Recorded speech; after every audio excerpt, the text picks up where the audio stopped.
So, Persia. For over 7,000 years, literally since before Rome was even a thing, this civilization has been one of the biggest deals in human history. Greeks invaded, Arabs invaded, Mongols invaded, everyone tried to conquer them, and somehow, every single time, Persia came back. Their laws, their innovations, the way they saw the world, it's all still woven into how we live today. Tonight we're looking at what it was actually like to live there when they basically ruled the world. Hey, if you listen to these to fall asleep, throw a like on this, or subscribe, whatever. I'm just trying to figure out who actually watches these things. Comment where you're from and what time it is there. I'm recording this at like 2 a.m, so some of you are probably eating lunch in Berlin or something. Alright, tonight it's ancient Persia, but before we go anywhere, get cozy. Like actually cozy. Pillows good? Blanket situation handled? Perfect. Trust me on this one. You open your eyes to the cool mountain air. The thin wool blanket does nothing against the pre-dawn chill that seeps through the mud brick walls of your small dwelling. Outside, the jagged peaks of the Zagros Mountains loom dark against a sky just beginning to lighten. This is Persia, 7200 BCE. And you're one of the first farmers in what will become one of history's most enduring civilizations. Unlike your memory foam mattress right now, you're lying on a reed mat over hard-packed earth. Your back aches from another night of sleeping on what is essentially the ground with some decoration. You can hear the goats stirring in their pen outside, their soft bleating, a reminder that your day needs to start now, even though the sun hasn't crested the mountains yet.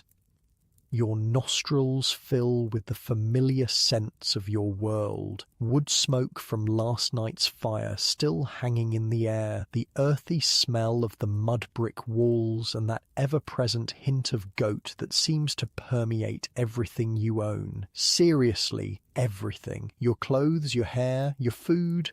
I'm talking next-level goat smell here. Time to get up, your mother calls from the cooking area. The barley won't harvest itself. So, this is how it begins. The story of Persia, one of the greatest empires the world has ever known. Not with grand palaces or mighty armies, but with small villages of farmers figuring out how to survive in the harsh landscape between mountains and desert.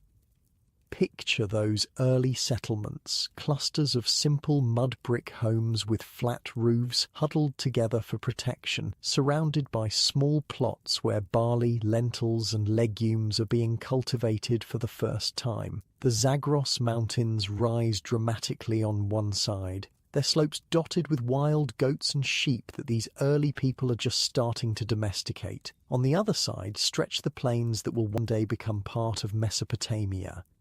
"You know what's wild," says the elder, as he shows you how to plant seeds in neat rows. "Our grandparents just wandered around following herds. No homes, no villages, just moved where the food was. Now look at us, making the food come to us instead."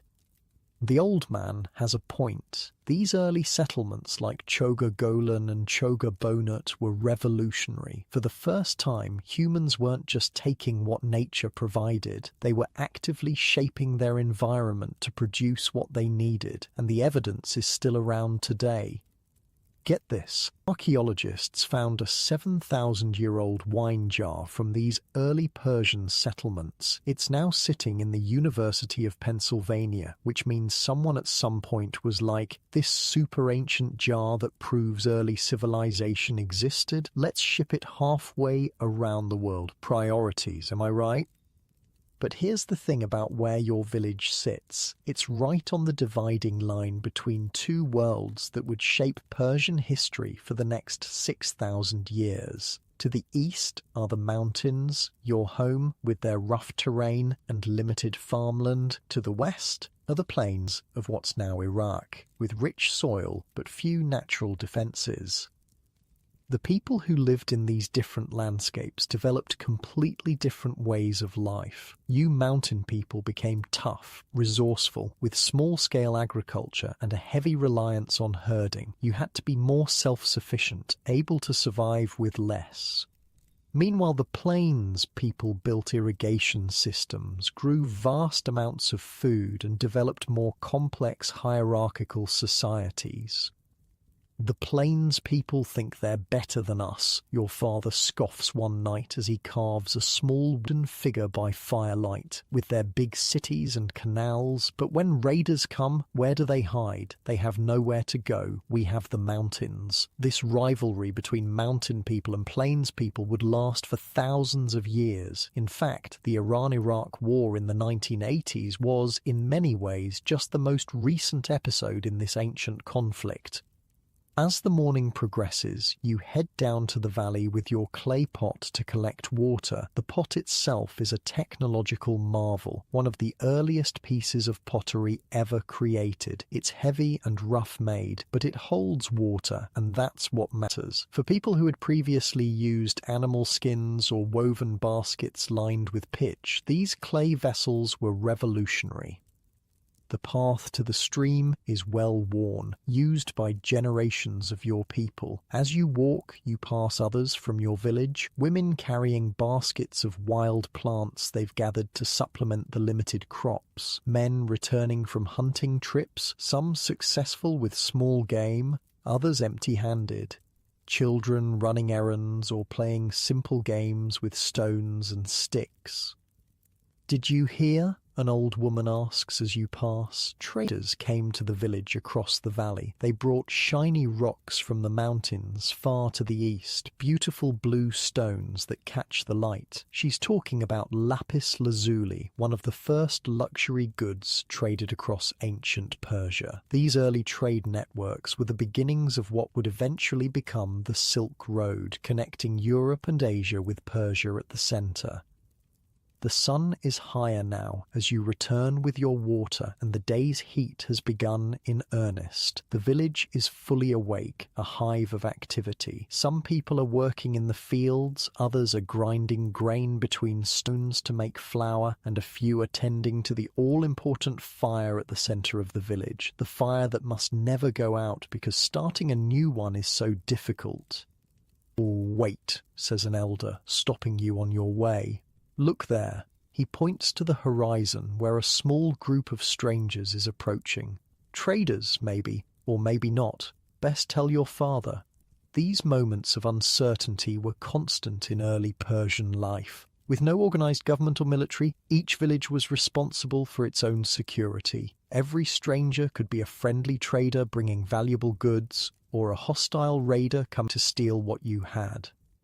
Fast forward a couple thousand years, it's now around 4395 BCE, and the world has changed dramatically. Those tiny farming villages have grown into settlements that we might call towns, or even small cities. The most important of these is Susa, which would eventually become the capital of Elam, the very first defined nation in what would become Persia. Susa isn't just any settlement. It's strategically located at the meeting point between the mountains and plains, giving it control over trade routes in all directions. The Sumerian city of Ur to the west has expanded eastward, bringing with it more advanced technologies and organizational structures. Life in Susa is unrecognizable from those early mountain villages. Instead of a few dozen people, thousands now live together in a complex urban environment. The simple mud brick huts have evolved into larger structures with multiple rooms. There are designated areas for different activities, living quarters, workshops, storage facilities, and even primitive temples. You're no longer just a farmer or herder. You might be a craftsperson creating pottery or textiles. You might be a trader traveling between settlements to exchange goods. You might be a priest or priestess responsible for religious rituals, or you might be a warrior defending Susa from outside threats. The city changed everything, an old merchant tells you as you help unload his donkeys laden with goods from distant lands. Before, we were just surviving. Now we're building something that will last. He wasn't wrong. Susa would remain an important economic and trade center for an astonishing 5,500 years until its destruction by the Mongols. Think about that. A single city that lasted longer than most entire civilizations.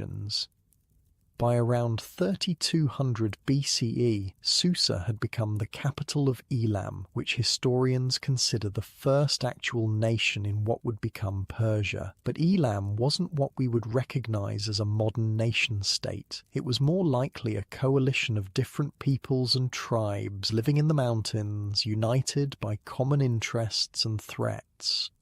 "What do they call us, those people from the West?" asks a child during an evening gathering.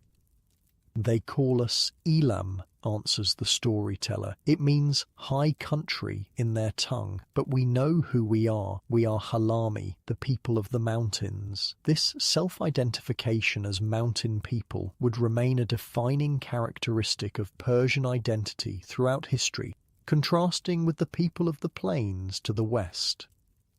Life in Elam was structured around the realities of the landscape. The rough mountain terrain wasn't suitable for the intensive irrigation agriculture practiced on the plains, so Elamites developed a system based on semi-nomadic pastoralism with small-scale agriculture in the limited flat areas along valley bottoms. "We follow the seasons," explains a shepherd as you help him move his flock to summer pastures high in the mountains. Winter in the lowlands, summer in the highlands. The animals know the way better than we do now. This lifestyle created a people who were less numerous but hardier than their more sophisticated farming neighbors on the plains. They were skilled at surviving in harsh conditions, adapting to whatever challenges the mountains threw at them. One of the most fascinating aspects of Elamite culture was their art, which focused heavily on animals, especially dogs and bulls. This was quite different from their neighbors, the Sumerians, Akkadians, or Egyptians, who favored human or human-animal hybrid figures in their art. "See how the dog's ears perk up," says an artisan, showing you a small figurine she's carved. "That means it's alert, protecting us. The dogs are our guardians, just as we are the guardians of these mountains."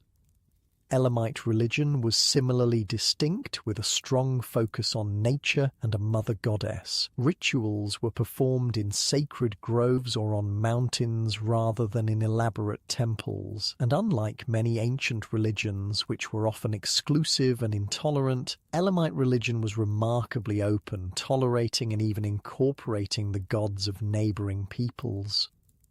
"All gods deserve respect," a priest explains as he prepares for a ritual at a sacred grove. "The gods of our neighbors may not be our gods, but they are gods nonetheless." Another unique aspect of Elamite culture was the position of women, who enjoyed a level of equality rarely seen in the ancient world. In Elamite art, women are represented as equals, and queens are shown as equal to kings. This cultural trait would persist in later Persian societies, where women maintained higher status than in many contemporary civilizations. "My grandmother ruled her family with an iron fist," laughs a young woman as she weaves a complex pattern on her loom. "My grandfather was technically the head of the household, but everyone knew who really made the decisions."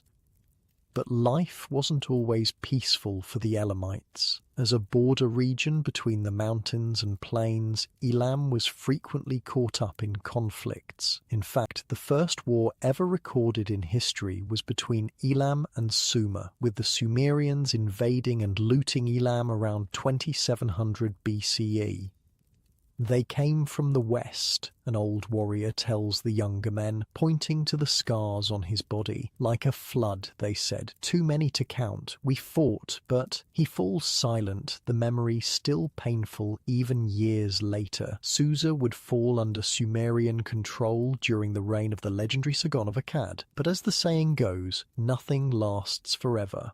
by 1100 BCE, Elam had risen again to become a major power in the region. Under King Shutruk-Nahunta, Elamite forces rolled over most of the cities around Babylon, briefly establishing Elam as the dominant force in the region, but internal conflicts prevented them from maintaining their grip on power, and the king of Babylon, Nebuchadnezzar, eventually conquered Elam in 1120 BCE. This cycle of conquest and reconquest illustrates a pattern that would repeat throughout Persian history: the difficulty of establishing lasting victory in a region marked by such diverse peoples and challenging geography. Despite these military struggles, Elam prospered through trade. Archaeological evidence shows they were trading with the entire known world, not just their immediate neighbors. In Susa, archaeologists have found artifacts from the Indus Valley civilization in modern-day Pakistan, as well as objects from eastern Iran and Afghanistan. "This came all the way from the east," says a merchant, showing you a small object made of lapis lazuli, past the great mountains, past the great deserts, from a land where the rivers are wider than 10 men lying head to foot. They say there are cities there bigger than 10 Susas.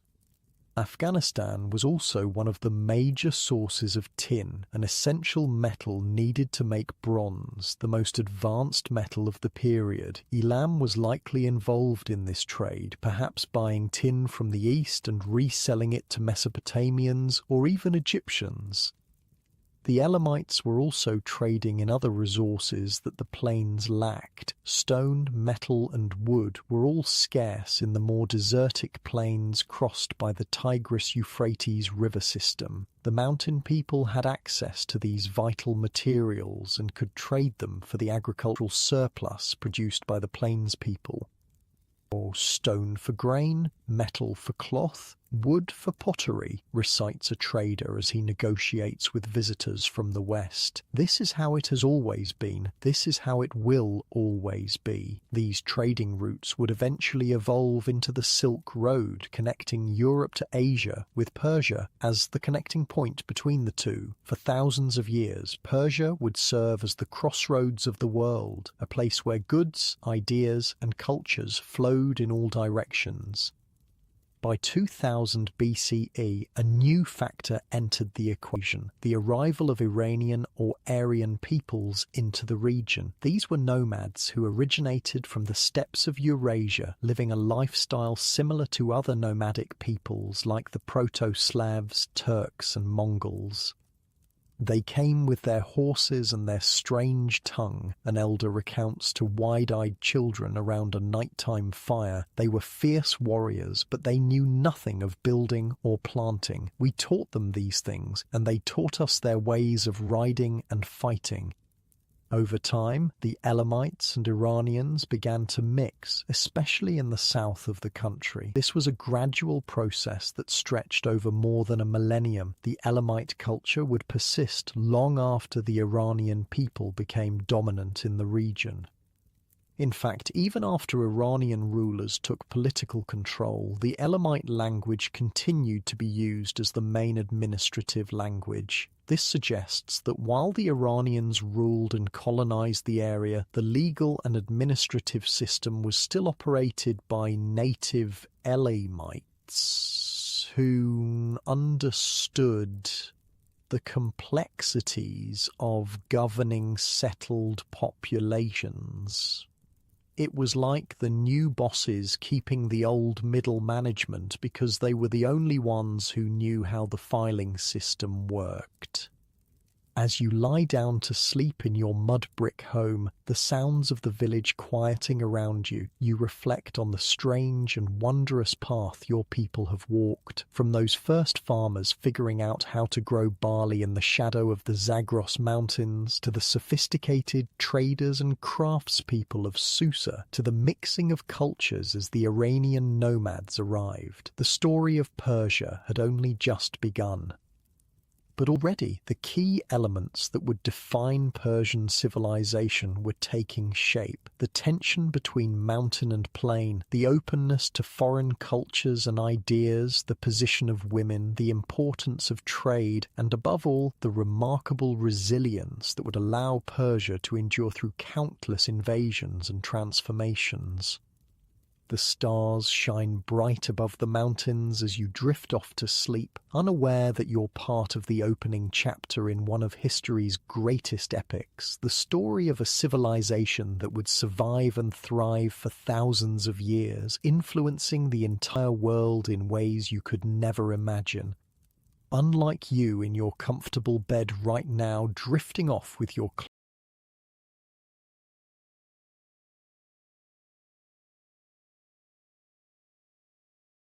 climate control and memory foam, these early Persians faced a world of constant challenges, harsh terrain, limited resources, hostile neighbours. Yet from these difficult beginnings would emerge an empire that ruled the world. And that empire's story is just beginning to unfold. The warm glow of dawn creeps across the high plateau, lighting up the nomad camp where you've spent the night. This isn't the Persia of Elam anymore. We've jumped forward in time to around 700 BCE. The world has changed. Your people, Iranian nomads originally from the steppes, have been here for over a millennium now, gradually mixing with the locals, adopting some of their ways while bringing your own. You push aside the heavy felt covering of your yurt and step out into the crisp morning air. The camp is already stirring, horses being fed, children collecting water, women preparing the morning meal. Smoke rises from dozens of cooking fires hanging in the still air. "Hey, Sleeping Beauty!" calls your cousin, already saddling his horse. "The hunting party leaves soon, unless you'd rather milk the goats with the children." Life as a nomad on these high plains is defined by constant movement following the seasons and the grazing. You don't build permanent homes or grow crops like the settled folk in the valleys. Instead, your wealth and survival depend on your herds: horses, sheep, goats, cattle. You pack your entire life on horseback and move with the rhythms of nature. Unlike your warm, stationary bed right now, these nomads rarely slept in the same place for more than a few weeks. Their homes, yurts or tent, were designed to be broken down and transported easily when the tribe needed to move on. Just imagine packing up your entire house every month or so, loading it onto horses and setting up somewhere new, and you thought moving apartments was a pain in the arse. "Bad news from the west," your uncle says, as the men gather around the central fire. He's just returned from trading with a settlement in the lowlands. The Assyrians are expanding again. They've taken 3 more towns in the foothills. A murmur of concern ripples through the group. The Assyrians are the dominant power in Mesopotamia, feared for their military might and brutal treatment of conquered peoples. For generations, the Iranian tribes have managed to avoid their direct rule, moving into the high mountains when threats appeared. But the Assyrians grow stronger each year, and the safe spaces fewer. "They skin people alive, you know," says an older warrior, his face marked with the scars of past battles. "Hang the skins on their city walls as warnings. I've seen it." The mood grows somber. These aren't just campfire tales meant to frighten children. The Assyrians really did use extreme violence as a psychological weapon. Imagine walking up to a city and seeing the flayed skins of the last people who defied them hanging on the walls. That's next-level nightmare fuel. "One tribe alone cannot stand against them," your father says, finally breaking the uneasy silence. "But we are not alone." He's right. Over the past century, something remarkable has been happening among the Iranian peoples of this region. Groups that had been separate, sometimes even hostile to each other, are starting to join together. The most powerful of these confederations are the Medes, who have begun to create something new, a unified Iranian state. While Elam had been a kind of coalition of mountain peoples, the Median Empire represents something different, a deliberate, organized unification of various Iranian tribes under a single ruler. Their king, Deioces, who ruled from around 727 to 675 BCE, is considered the first real Iranian emperor. My grandfather fought with Deioces in the Eastern campaigns, boasts a warrior from a neighbouring clan who's visiting your camp. He said the king could shoot an arrow through an apple at 50 paces. My grandmother could do that while churning butter, someone calls back, drawing laughter from the group. Tall tales aside, the rise of the Medes marked a crucial turning point in Persian history. For the first time, the Iranian peoples weren't just reacting to external powers, they were becoming a power themselves, but the Medes faced a formidable enemy in the Assyrians. For generations, the Assyrian Empire had dominated Mesopotamia and beyond with its advanced military techniques and ruthless policies. They were, by any measure, the superpower of their day. Yet the tide was turning. The Median unification was largely a reaction to Assyrian brutality and oppression. Nothing brings enemies together like a common threat, right? Under the leadership of Cyaxares, grandson of Deioces, the Medes formed an alliance with the Babylonians and launched a coordinated attack against the Assyrian Empire. In 612 BCE, they succeeded in destroying the Assyrian capital of Nineveh, an event so momentous that people recorded it across the ancient world. My father was there when Nineveh fell, an old trader tells you as your caravan makes its way through a mountain pass. He said the city burned for 3 days, smoke so thick it turned day to night. The screams, he trails off, lost in the memory. And the loot, prompts a younger man eagerly. The old trader grins, revealing missing teeth. More gold than you could carry in a lifetime. By around 700 BCE, Iranian peoples like the Medes, Persians and Parthians dominated the region. The Medes had established themselves as the preeminent power, but they weren't the only players in the game. To the south, another Iranian group, the Persians, were establishing their own identity under their own kings. And this brings us to one of history's most remarkable figures, Cyrus the Great. Now, here's where things get wild. Cyrus started as a vassal, basically a subordinate king, to the Medes. His grandfather had been an independent ruler, but by Cyrus's time, the Persians had fallen under Median dominance. If you're keeping score at home, that puts Cyrus pretty low in the ancient world's power rankings. Not exactly where you'd expect the founder of history's largest empire to start, right? In 553 BCE, Cyrus did something that changed the course of history. He rebelled against his Median overlords. The odds were not in his favour. The Medes had a larger army, more resources, and a fearsome reputation. By all accounts, Cyrus should have been crushed, executed, and forgotten by history, except that's not what happened. When the Median king sent his general Harpagus to put down Cyrus's rebellion, something unexpected occurred. Instead of fighting each other, Cyrus and Harpagus teamed up against the Median Empire. Wait, what? The general switched sides, you might be thinking. Yep. And honestly, no one's entirely sure why. The ancient sources, including the Greek historian Herodotus, tell stories full of prophecies, dreams, and divine intervention, but they're more myth than history. What we do know is that Harpagus joined Cyrus, bringing a significant portion of the Median army with him, and together they overthrew the Median king. Generals, man, sighs a veteran soldier as he shows you how to string a composite bow, always thinking they could run things better than the king. With this stunning reversal of fortune, Cyrus found himself not just free from Median control, but actually in charge of the Median Empire. And he was just getting started.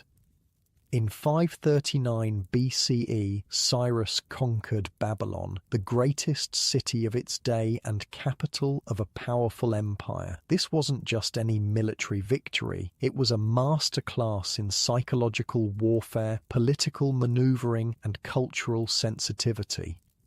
Instead of destroying Babylon or enslaving its people, the standard playbook for conquerors in this period, Cyrus presented himself as a liberator, welcomed by both the people and their gods. He even issued what some historians consider the first declaration of human rights, allowing conquered peoples to keep their customs, religions, and a degree of self-governance.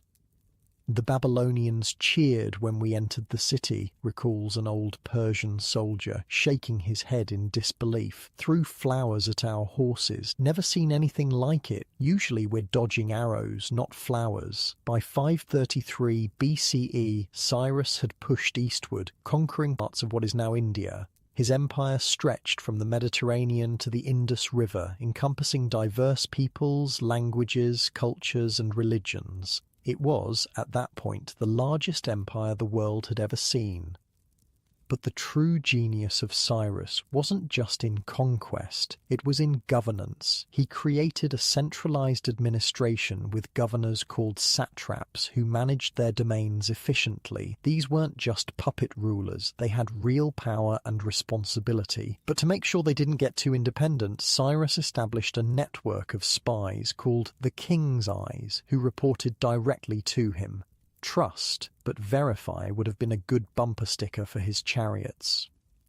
The Persian Empire also had 4 capitals, a practical solution to ruling such a vast territory and a reflection of Cyrus's policy of respecting local autonomy. Still, the center of administration was at Susa, the old Elamite capital we met in Section 1. Some institutions really do stand the test of time.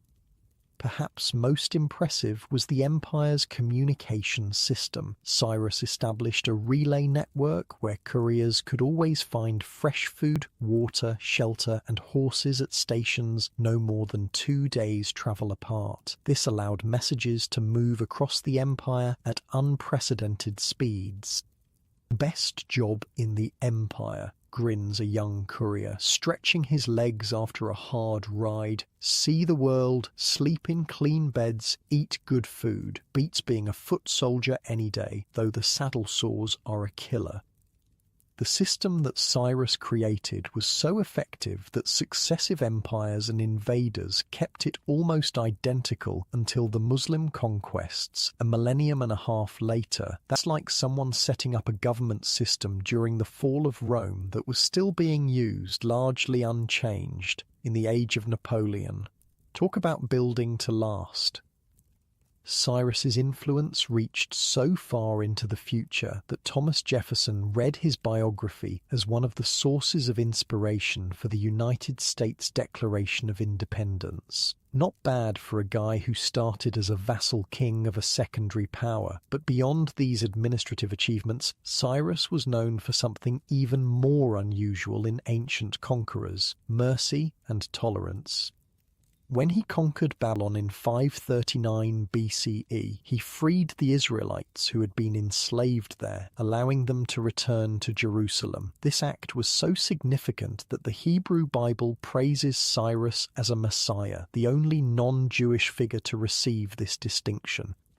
He walked into the temple of Marduk and made offerings according to their customs, marvels a Persian priest, speaking of Cyrus's time in Babylon. Then he visited the temple of the Jewish god and did the same, said all gods deserve respect, even those of conquered peoples. This respect for local cultures and religions became a hallmark of Persian rule. Cyrus was considered a father figure by Iranians and a liberator by Babylonians, quite the contrast to the typical ancient conqueror who was usually feared and hated by those they subjugated. Life for ordinary people under the Persian Empire was generally better than under previous regimes. The satraps were expected to govern efficiently and fairly, and there were mechanisms in place to address corruption or abuse of power. My grandfather served as a scribe in the satrap's court, a merchant tells you as your caravan makes camp for the night. Said it was the most orderly government he'd ever seen. Records for everything. Taxes collected, justice dispensed, grain stored. Nothing happened without being written down. This level of organization allowed for greater prosperity and stability across the empire. Trade flourished, with goods moving freely along secure roads. The famous Royal Road, running from Sardis near the Mediterranean to Susa in the heart of the empire, became one of the world's first highways, complete with inns, checkpoints and bridges. Military service was both a duty and an opportunity for social advancement. The empire needed soldiers from all its territories, and those who served well could rise to positions of influence regardless of their origins. Among the military units, none were more famous than the Immortals, an elite force of 10,000 men that served as the emperor's personal guard and shock troops. They were called Immortals because their number was always maintained at exactly 10,000. When one died or retired, he was immediately replaced, giving the impression that none of them ever died. The armour is heavier than it looks, complains a young recruit, adjusting his bronze scales, and these sleeves are ridiculous in the heat. Fashion concerns aside, the Immortals were the elite of the elite, the special forces of their day. Their presence on a battlefield often decided the outcome before a single arrow was loosed. The Persian Empire under Cyrus developed a reputation for justice and fair treatment that was unusual for its time. The legal system emphasized truth and righteousness, with harsh penalties for lying or breaking oaths. Judges were expected to be impartial, and there were checks against corruption. The king's justice reaches everywhere, a village elder tells a group of children gathered around a fire, even to the most remote corners of the empire. No one is above the law, not even the satraps. While this may have been somewhat idealized, no empire in history has been free from corruption and injustice. The Persian legal system was genuinely progressive for its time. There was an emphasis on evidence over superstition, proportional punishment, and consistent application of the law. Cyrus the Great died in 530 BCE, reportedly in battle against nomadic tribes in Central Asia. His body was returned to his heartland in Fars, the origin of the name Persia, where a tomb was built that still stands today as a UNESCO World Heritage Site. His son Cambyses too continued the expansion, conquering Phoenicia and Cyprus in 525 BCE, followed by Egypt, Nubia, and parts of modern-day Libya in the same year. The Persian Empire now stretched across 3 continents, Europe, Asia, and Africa, an unprecedented achievement. Everyday life for common people in the Persian Empire varied greatly depending on location, social status, and occupation. In the heartland regions like Fars and Media, many people continued traditional pastoral lifestyles, herding sheep and goats in the mountains and high plateaus. Others settled in the growing cities, becoming craftspeople, merchants, or servants. City folk think they're so sophisticated, scoffs an old shepherd as he watches his flock on a hillside, but they forget where their wool comes from, where their meat comes from. Without us, they'd be naked and hungry. Agriculture was the backbone of the economy, with barley, wheat, and various fruits being the main crops. The empire invested heavily in irrigation systems to expand farmland, particularly in the more arid regions. Women in Persian society generally enjoyed more rights and respect than in many contemporary civilizations. They could own property, run businesses, and travel with relative freedom. High-status women could even hold positions of influence, though formal political power remained largely in male hands. My wife manages our household accounts better than any royal treasurer, laughs a merchant as he shares a meal with travellers, and woe to anyone who tries to cheat her at the market. She can calculate faster than a Babylonian mathematician. Persian food reflected the diversity of the empire, incorporating ingredients and techniques from various regions. The basic diet consisted of bread, cheese, yogurt, fruits, and vegetables, with meat being more common among the wealthy. Wine was the preferred drink of the elite, while the common people drank beer similar to that of Mesopotamia. Persian cuisine is the best in the world, declares a royal cook with absolute certainty. We take the finest ingredients from every corner of the empire, spices from India, olives from Greece, dates from Egypt, and combine them in ways no one else has imagined. Housing ranged from nomadic tents to simple mud brick homes to elaborate palaces. Most ordinary people lived in basic dwellings with few amenities, while the elite enjoyed luxurious surroundings with gardens, courtyards, and decorative elements. A man's home should reflect his station, advises a wealthy merchant, showing off his new residence with evident pride. Mine says I am successful, respectable, but not ostentatious. Never flaunt your wealth too boldly. It attracts both thieves and tax collectors. Education was valued, particularly for boys from elite families who learned reading, writing, mathematics, and physical skills like riding and archery. The famous Persian emphasis on speaking the truth was instilled from childhood. 3 things a Persian boy must learn, recites a teacher to his young pupils: to ride a horse, to shoot a bow, and to speak the truth. The first 2 make him useful to the empire. The third makes him worthy of it. Religious practices were diverse across the empire, with Cyrus's policy of tolerance allowing different faiths to coexist. Among the Iranian peoples themselves, early forms of what would later become Zoroastrianism were practiced, with fire as a sacred element and an emphasis on the eternal struggle between truth and falsehood. The system that Cyrus established would last, with modifications, through several dynasties. His empire, the Achaemenid Empire, named after his claimed ancestor Achaemenes, would rule for over 2 centuries, setting patterns of governance, culture, and identity that would influence all future Persian states. An empire of many peoples, yet one people, muses an old administrator watching a procession of representatives from various provinces bringing tribute to the king. Egyptians, Babylonians, Lydians, Bactrians, all different, yet all Persian now.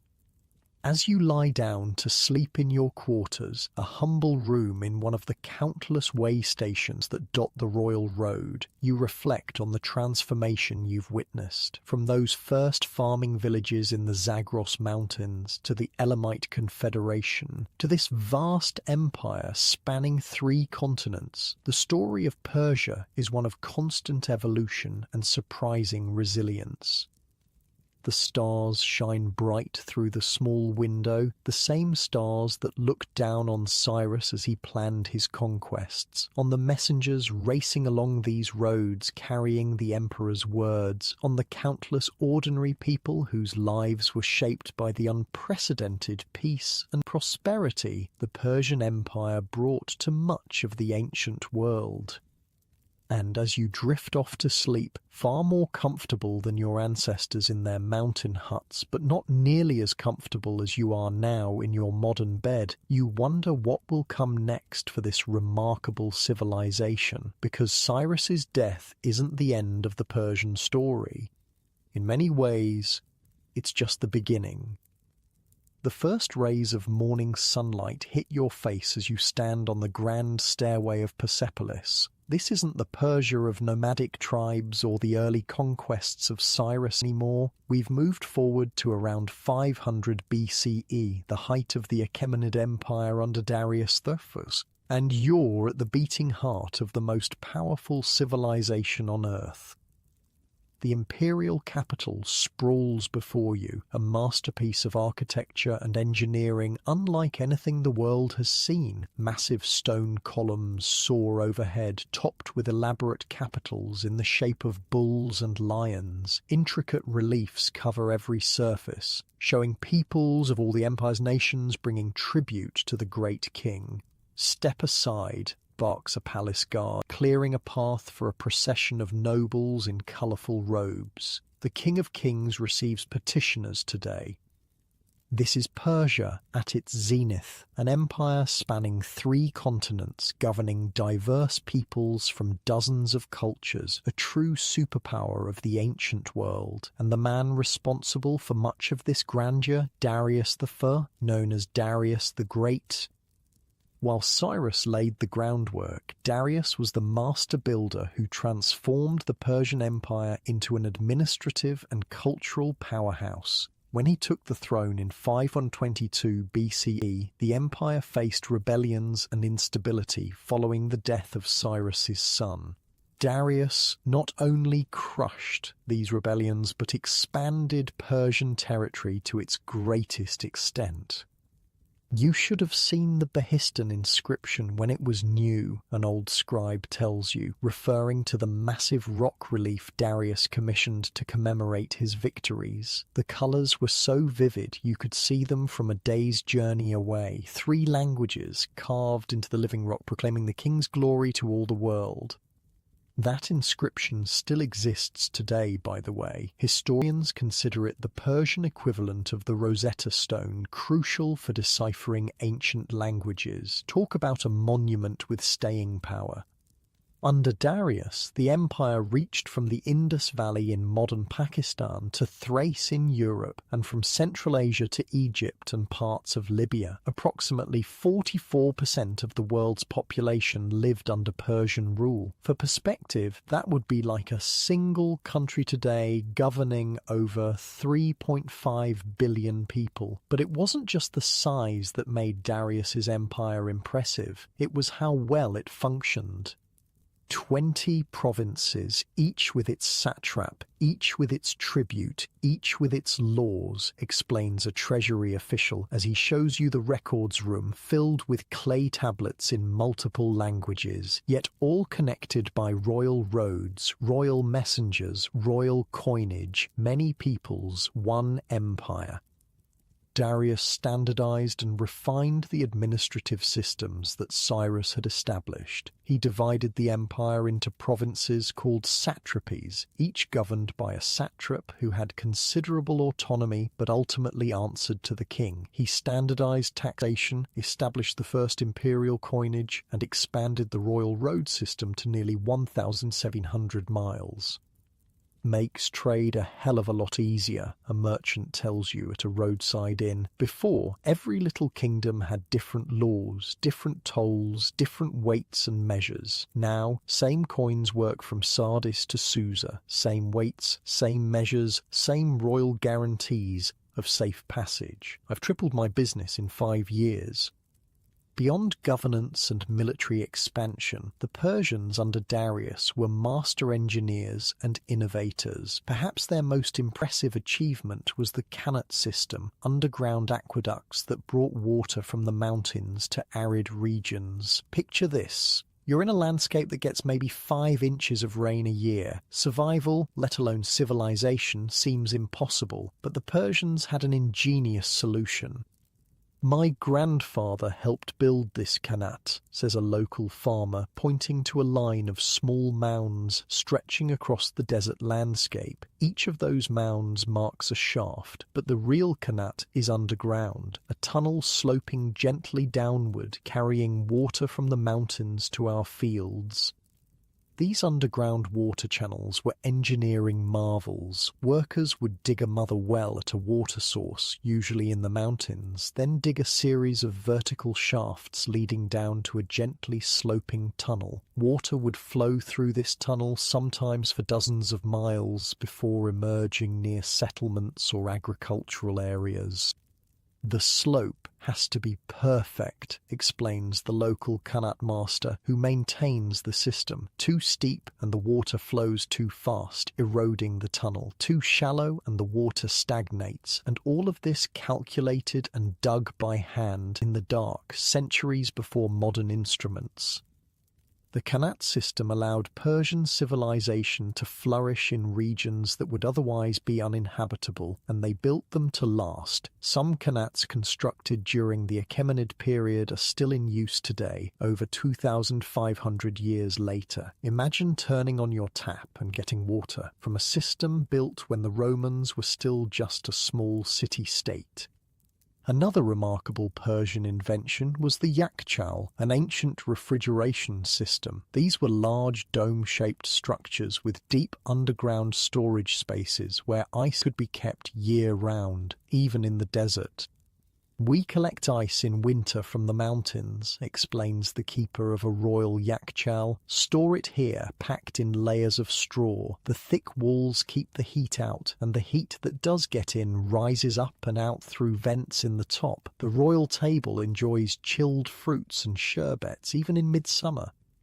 Persian engineers also created sophisticated ventilation systems called badgirs or wind catchers. These tower-like structures captured passing breezes and funneled them down into buildings, creating natural air conditioning in the sweltering heat. "Sit here, under the badgir," invites a wealthy merchant in his courtyard home. "Feel how cool it is? That's Persian ingenuity for you. No need for slaves waving fans when you have architecture that works with nature."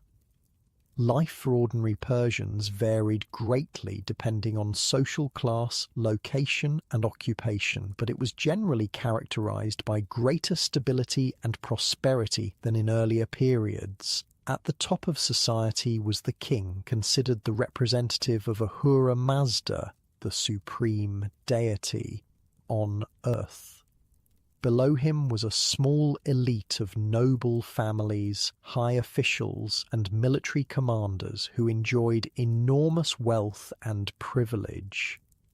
"Those gold bracelets he's wearing," whispers a guide as a nobleman passes by, "worth more than what a farmer earns in 10 years, and that's just the jewellery he wears to breakfast." The middle classes included merchants, craftspeople, scribes, and minor officials. Many of these people lived in growing urban centres and benefited from the empire's extensive trade networks. Their homes were typically built around courtyards with rooms opening onto this central space, providing privacy, light, and ventilation. "Business is good," a textile merchant in the Persepolis market tells you. "Wool from the highlands, cotton from Egypt, silk from the Far East. I have 3 apprentices now, and I'm thinking of opening another shop in Susa." At the bottom of society were peasants, labourers, and slaves. Peasants formed the majority of the population, working small plots of land and paying taxes to the empire, often in the form of crops or labour. Slavery existed, but was not as widespread or economically important as in contemporary Greece or later in Rome.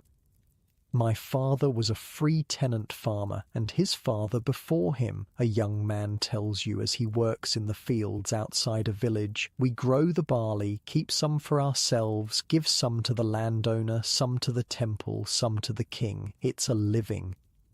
Religion played a crucial role in Persian life, with Zoroastrianism gradually emerging as the most influential faith. Founded by the prophet Zarathustra, known to the Greeks as Zoroaster, this religion was one of the world's first monotheistic faiths and profoundly influenced later religions like Judaism, Christianity, and Islam. At the heart of Zoroastrian belief was the cosmic struggle between Ahura Mazda, the creator and source of all goodness, and Angra Mainyu, the destructive spirit. Humans had to choose which side to support through their thoughts, words, and deeds. "Good thoughts, good words, good deeds," recites a Zoroastrian priest as he tends a sacred fire. "This is the path to righteousness, not through elaborate rituals or animal sacrifices, but through moral choices in everyday life." Fire held a special place in Zoroastrian worship as a symbol of purity and the divine presence. Temples housed sacred flames that were kept burning perpetually, tended by priests who covered their mouths to prevent their breath from polluting the sacred fire. Some foreigners call us fire worshippers, the priest says, with a hint of annoyance. But we do not worship fire itself. The fire is a symbol, a representation of the divine light of Ahura Mazda. Through its purity we commune with the Creator. Zoroastrianism introduced concepts that would become central to many later religions: a single supreme god, angels and demons, heaven and hell, a final judgment, and the eventual triumph of good over evil. It emphasized free will and personal moral responsibility in a way that was revolutionary for its time. "Each soul must choose," explains an elder to a group of children gathered for religious instruction. "Every day, in every action, will you follow the path of Asher, truth and righteousness, or will you follow the lie? No one can choose for you, not even the King of Kings." Persian society was notably tolerant of religious diversity. While the royal family and nobility largely followed Zoroastrian practices, subjects were free to worship according to their own traditions. Jews, Babylonians, Egyptians, and others maintained their religious identities within the empire. "In Babylon, they destroyed our temples," says a Jewish merchant who returned to Jerusalem after the Babylonian exile. "Under Persian rule, they rebuilt them. That is the difference." Daily life in the Persian Empire reflected a blend of practical concerns and cultural values. Food centered around bread, dairy products, fruits and vegetables, with meat being relatively rare for common people but abundant at royal and noble tables. Wine was popular among the elite, who took their drinking seriously. Important decisions were sometimes debated twice, once while sober and once while drunk. "If it still seems like a good idea in both states," laughs a court official, "then we know it's truly wise." Personal cleanliness was highly valued, with regular bathing being common practice. Persian nobles were known for their elaborate grooming routines, including the oiling and curling of hair and beards. "A proper Persian gentleman," says a barber as he trims a customer's beard, "should smell of rosewater and sandalwood, not sweat and horses like those Greeks." Speaking of Greeks, it was during Darius's reign that the Persian Empire first came into significant conflict with the Greek city-states. In 499 BCE, Greek cities on the western coast of Anatolia, modern Turkey, then under Persian rule, rebelled with support from Athens and other mainland Greek cities. Darius crushed the rebellion but didn't forget Athens' involvement. In 492 BCE, he launched the first Persian invasion of Greece, intending to punish those who had supported the rebellion and expand Persian territory into Europe. "Should be an easy campaign," a confident Persian officer tells his troops as they prepare to sail. "These Greeks can't even agree among themselves, let alone stand against the might of Persia." He wasn't entirely wrong about Greek disunity, but he seriously underestimated their fighting spirit. The first invasion was largely derailed by a storm that destroyed much of the Persian fleet. Darius tried again in 490 BCE, but his forces were defeated at the Battle of Marathon by a smaller Athenian army. "They just kept coming," gasps a Persian survivor of Marathon, his eyes wide with the memory. "Our arrows blackened the sky, but they didn't stop. They ran straight into our lines. I've never seen such madness or such courage." Angered by this unexpected defeat, Darius planned a third, larger invasion, but died in 486 BCE before he could launch it. His son and successor, Xerxes, would take up the cause. Despite this military setback, Darius's reign marked the high point of the Achaemenid Empire. Under his rule, Persepolis was transformed from a ceremonial center to a magnificent capital that showcased the empire's wealth and power. Every stone was brought from the mountains, a supervisor explains as you watch workers polishing a massive column. Every beam of cedar from Lebanon, artists from Egypt, craftsmen from Babylon, laborers from a dozen nations, 30 years of work, and still we build. This will be the wonder of the world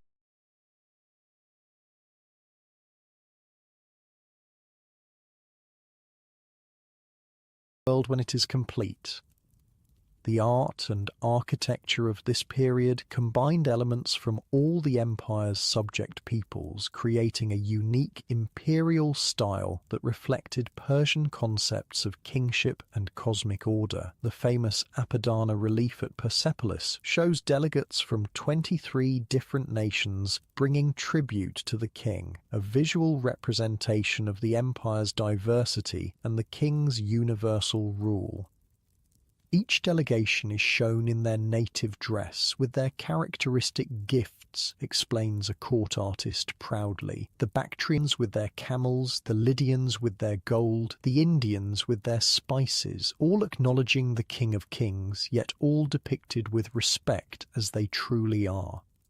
This artistic inclusiveness reflected the larger Persian approach to empire, incorporating and adapting rather than simply imposing. Persian kings presented themselves as protectors of local traditions, not destroyers of them.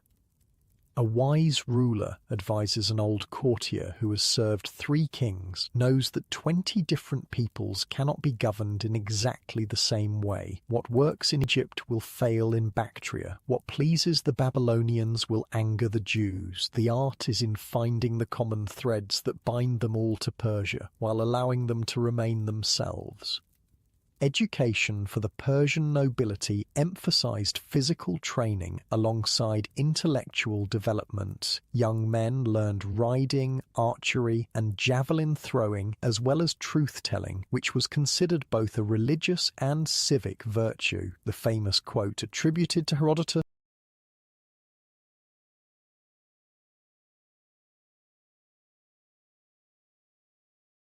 that Persian boys were taught to ride, to shoot, and to tell the truth captures this educational philosophy. A Persian noble who cannot ride or shoot is no Persian at all, declares a grizzled military instructor as he watches young men practice archery. And one who lies? He is worse than an enemy. He is a servant of the lie, an ally of Angra Mainyu himself. For girls and women, particularly from elite families, education included household management, weaving, music, and sometimes literacy. Persian women enjoyed more rights and freedoms than their counterparts in many contemporary societies, including the right to own property and businesses. "My mother taught me to read and write," a young noblewoman tells you as she supervises household accounts. "My husband manages the king's horses. I manage everything else, our estate, our servants, our finances. He may rule outside our home, but within these walls I am the authority." As night falls on Persepolis, you watch from a terrace as thousands of lamps are lit across the city, creating a landscape of twinkling lights that rivals the stars overhead. In the distance, you can hear music, the sound of a celebration in one of the royal halls, where dancers, musicians, and acrobats entertain the nobility. The Persian Empire under Darius represents a remarkable achievement, a vast multicultural state that managed to balance central authority with local autonomy, military might with administrative efficiency, traditional values with cultural innovation. It wasn't perfect and it wouldn't last forever, but it established patterns of governance and culture that would influence all future empires. As you drift off to sleep in your guest quarters, far more luxurious than anything your ancestors could have imagined, but still lacking the memory foam comfort of your modern bed, you wonder what challenges this mighty empire will face in the years to come. Because even at the height of its power, storm clouds are gathering on the horizon, and the next chapter in Persia's story might be its most dramatic yet. The scent of burning oil hangs heavy in the night air. Torches line the royal road, illuminating thousands of soldiers assembled in precise formation. We're in Susa around 480 BCE, and the atmosphere crackles with tension. Xerxes, son of Darius and new king of kings, is addressing his generals before launching the greatest military expedition the world has ever seen. "My father's work remains unfinished," Xerxes declares, his voice carrying across the assembled officers. "The insult of Marathon must be answered. The Greeks must learn the cost of defiance. Unlike your peaceful bedroom right now, with its soft lighting and temperature control, this Persian war council thrums with primal energy, ambition, pride, and the intoxicating scent of impending violence. Men who command thousands stand in respectful silence before their king who commands millions." Xerxes, who inherited the Persian throne after Darius's death, has spent years planning this second invasion of Greece. It's a massive undertaking. Historians estimate his force included over 200,000 warriors drawn from across the empire, supported by a fleet of 1,200 ships. "The logistics alone are a nightmare," confides a Persian quartermaster as you help inventory supplies. "Feeding this many men, every day we need 400,000 pounds of grain, 50,000 gallons of water. The animals need fodder, the ships need repair materials. One mistake in the supply chain and the entire army could starve." The scale of the operation was unprecedented. Xerxes even ordered the construction of a pontoon bridge across the Hellespont, the strait separating Asia from Europe, effectively lashing together hundreds of ships to create a floating roadway nearly a mile long. When a storm destroyed the first attempt, Xerxes supposedly had the sea whipped as punishment. Anger management wasn't his strong suit. "I saw it with my own eyes," insists a Persian engineer who helped build the bridge. 2 miles of ships lashed together, then planks laid across, earth and brush on top of that. The army took 7 days and 7 nights to cross, the greatest feat of engineering in history, and the Greeks will never even see it. Despite initial successes, including the famous Battle of Thermopylae, yes, the 300 Spartans won, though in reality there were about 7,000 Greeks, and the burning of Athens, the Persian invasion didn't go as planned. At the naval battle of Salamis in 480 BCE, the Greek fleet outmaneuvered and defeated the larger Persian navy. "It was a trap," laments a Persian naval officer, one of the survivors of Salamis. "They drew us into narrow waters where our numbers worked against us. Ships couldn't maneuver, couldn't support each other. It was chaos, pure chaos." Fearing being cut off in Europe, Xerxes retreated to Asia with much of his army, leaving his general Mardonius to continue the war. The following year, the remaining Persian forces were defeated at the Battle of Plataea, effectively ending the invasion.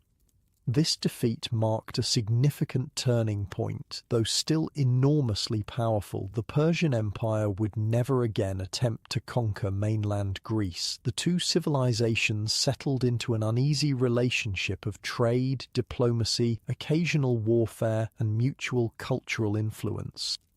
For the next 150 years, the Achaemenid Empire remained the dominant power in Asia, but it gradually lost the dynamism and administrative efficiency it had shown under Cyrus and Darius. Court intrigues, assassinations, and rebellions became more common. Provincial governors grew more independent, sometimes acting like kings in their own territories. "My grandfather served the great king's father," an elderly palace servant tells you as he goes about his duties in the royal household at Susa. In those days, the king's word was law from the sunrise to the sunset. Now, satraps delay paying tribute. Subject peoples grumble. The court itself is a nest of vipers, each faction plotting against the others. Life for ordinary Persians continued much as before, but the sense of imperial purpose and identity began to weaken. The empire was no longer expanding, no longer innovating as it once had. It maintained what previous generations had built rather than creating something new. And then came Alexander. In 336 BCE, a 20-year-old king named Alexander inherited the throne of Macedonia, a kingdom north of Greece proper. Within 2 years, he had united the Greek city-states under his leadership, sometimes through diplomacy, sometimes through brute force. Then he turned his gaze eastward toward the Persian Empire. They say he sleeps with a copy of Homer's Iliad under his pillow, a Persian spy reports to his superiors after returning from Macedonia, fancies himself a new Achilles. His father was assassinated, probably by Alexander himself, though no one dares say it aloud. The boy is dangerous. Brilliant, but dangerous. In 334 BCE, Alexander crossed into Persian territory with an army of about 50,000 men, relatively small by Persian standards but exceptionally well trained and led by experienced generals. The great king at this time was Darius III, who had come to the throne just 2 years earlier through palace intrigue rather than direct inheritance. "Never heard of this Alexander until he crossed our borders," scoffs a Persian nobleman in Sardis. Another Greek troublemaker. "The King of Kings has swatted aside dozens like him. This one will be no different." This confidence would prove catastrophically misplaced. Alexander moved quickly, defeating Persian forces in western Anatolia and freeing Greek cities from Persian rule. His decisive approach to warfare, personally leading charges at critical moments, contrasted sharply with Persian kings who typically commanded from the rear. The first major confrontation between Alexander and Darius III came at the Battle of Issus in 333 BCE. Despite commanding a significantly larger force, Darius made a critical tactical error, engaging the Greeks in a narrow coastal plain where his numerical advantage couldn't be fully utilized. "We should have drawn them inland," a Persian commander argues bitterly after the battle, "given ourselves room to maneuver, to use our cavalry properly. Instead, we fought where the Greeks wanted to fight." What happened next would become legendary. As the battle turned against the Persians, Darius, who was watching from his royal chariot, apparently panicked and fled the battlefield. Seeing their king flee, the Persian army collapsed in disarray. "For one moment we were holding the line," recounts a shell-shocked Persian infantry soldier. "Difficult fighting, but we were holding. Then word spreads, the king has fled, and suddenly everyone is running. Why fight if your king won't?" In his haste to escape, Darius left behind his family, his mother, wife, and daughters, who were captured by Alexander. Rather than treating them as prisoners, Alexander ensured they were given quarters and treatment befitting their royal status, a move that earned him a reputation for magnanimity. "He visits the royal women daily," reports a Persian servant who remained with the captive royal family, "treats the great king's mother with the respect due his own mother. Strange behavior for a conqueror."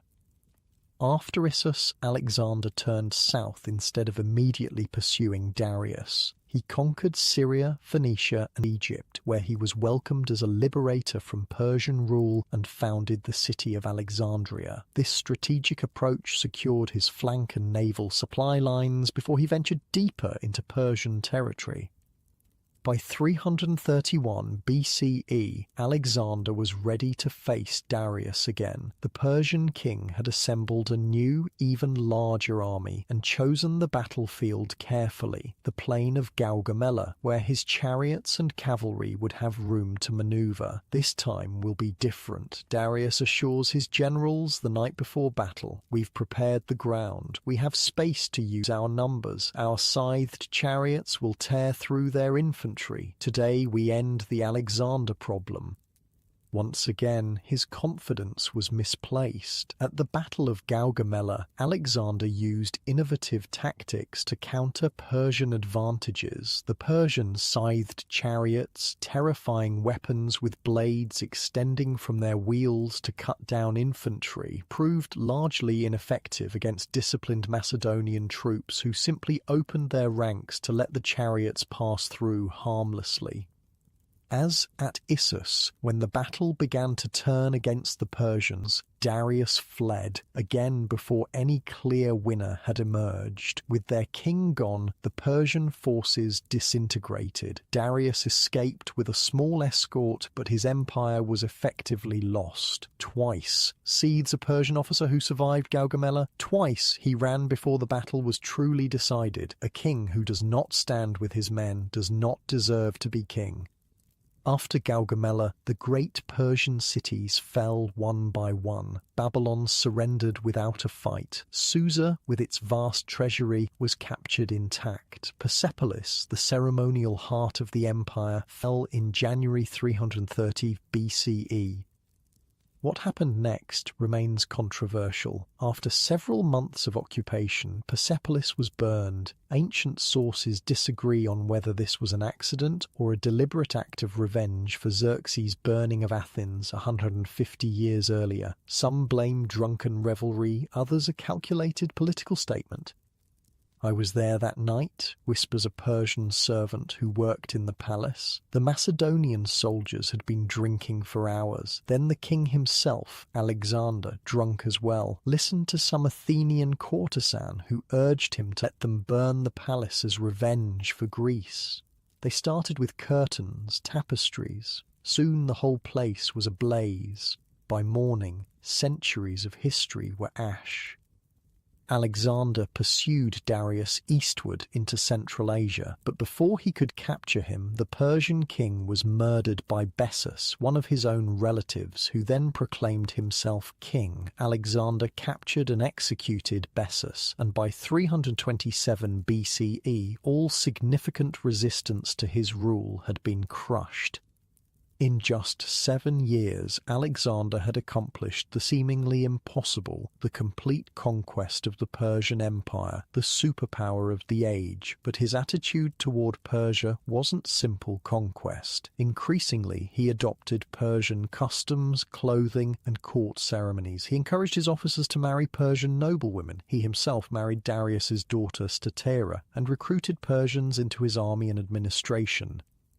"He's becoming more Persian than the Persians," grumbles a Macedonian veteran watching Alexander hold court wearing Persian royal attire. What happened to the young king who crossed the Hellespont to punish the barbarians? Now he wants us to bow to him like he's the great king. This Orientalization caused significant tension with his Macedonian and Greek followers, many of whom saw it as a betrayal of Hellenic values. For Persians, though, Alexander's adoption of their customs made the transition to foreign rule less jarring. "He respects our ways," notes a Persian aristocrat who has joined Alexander's court. "Not like most conquerors who try to erase everything that came before them. He sees the value in Persian governance, Persian ceremony. He's learning from us even as he rules us." Life for ordinary Persians under Alexander's rule varied by region and social status. In many areas, particularly those far from the centers of power, daily existence continued much as before. Local administrators were often retained if they accepted Macedonian overlordship. Trade flourished along routes now secured under a single authority stretching from Greece to India. Business has never been better, boasts a merchant in a market town in Media. No more crossing borders, dealing with different tax collectors, different laws. One empire, one set of rules, roads safer than they've ever been. Whatever you think of Alexander as a man, he's good for commerce. In 323 BCE, Alexander died suddenly in Babylon, possibly from fever, possibly from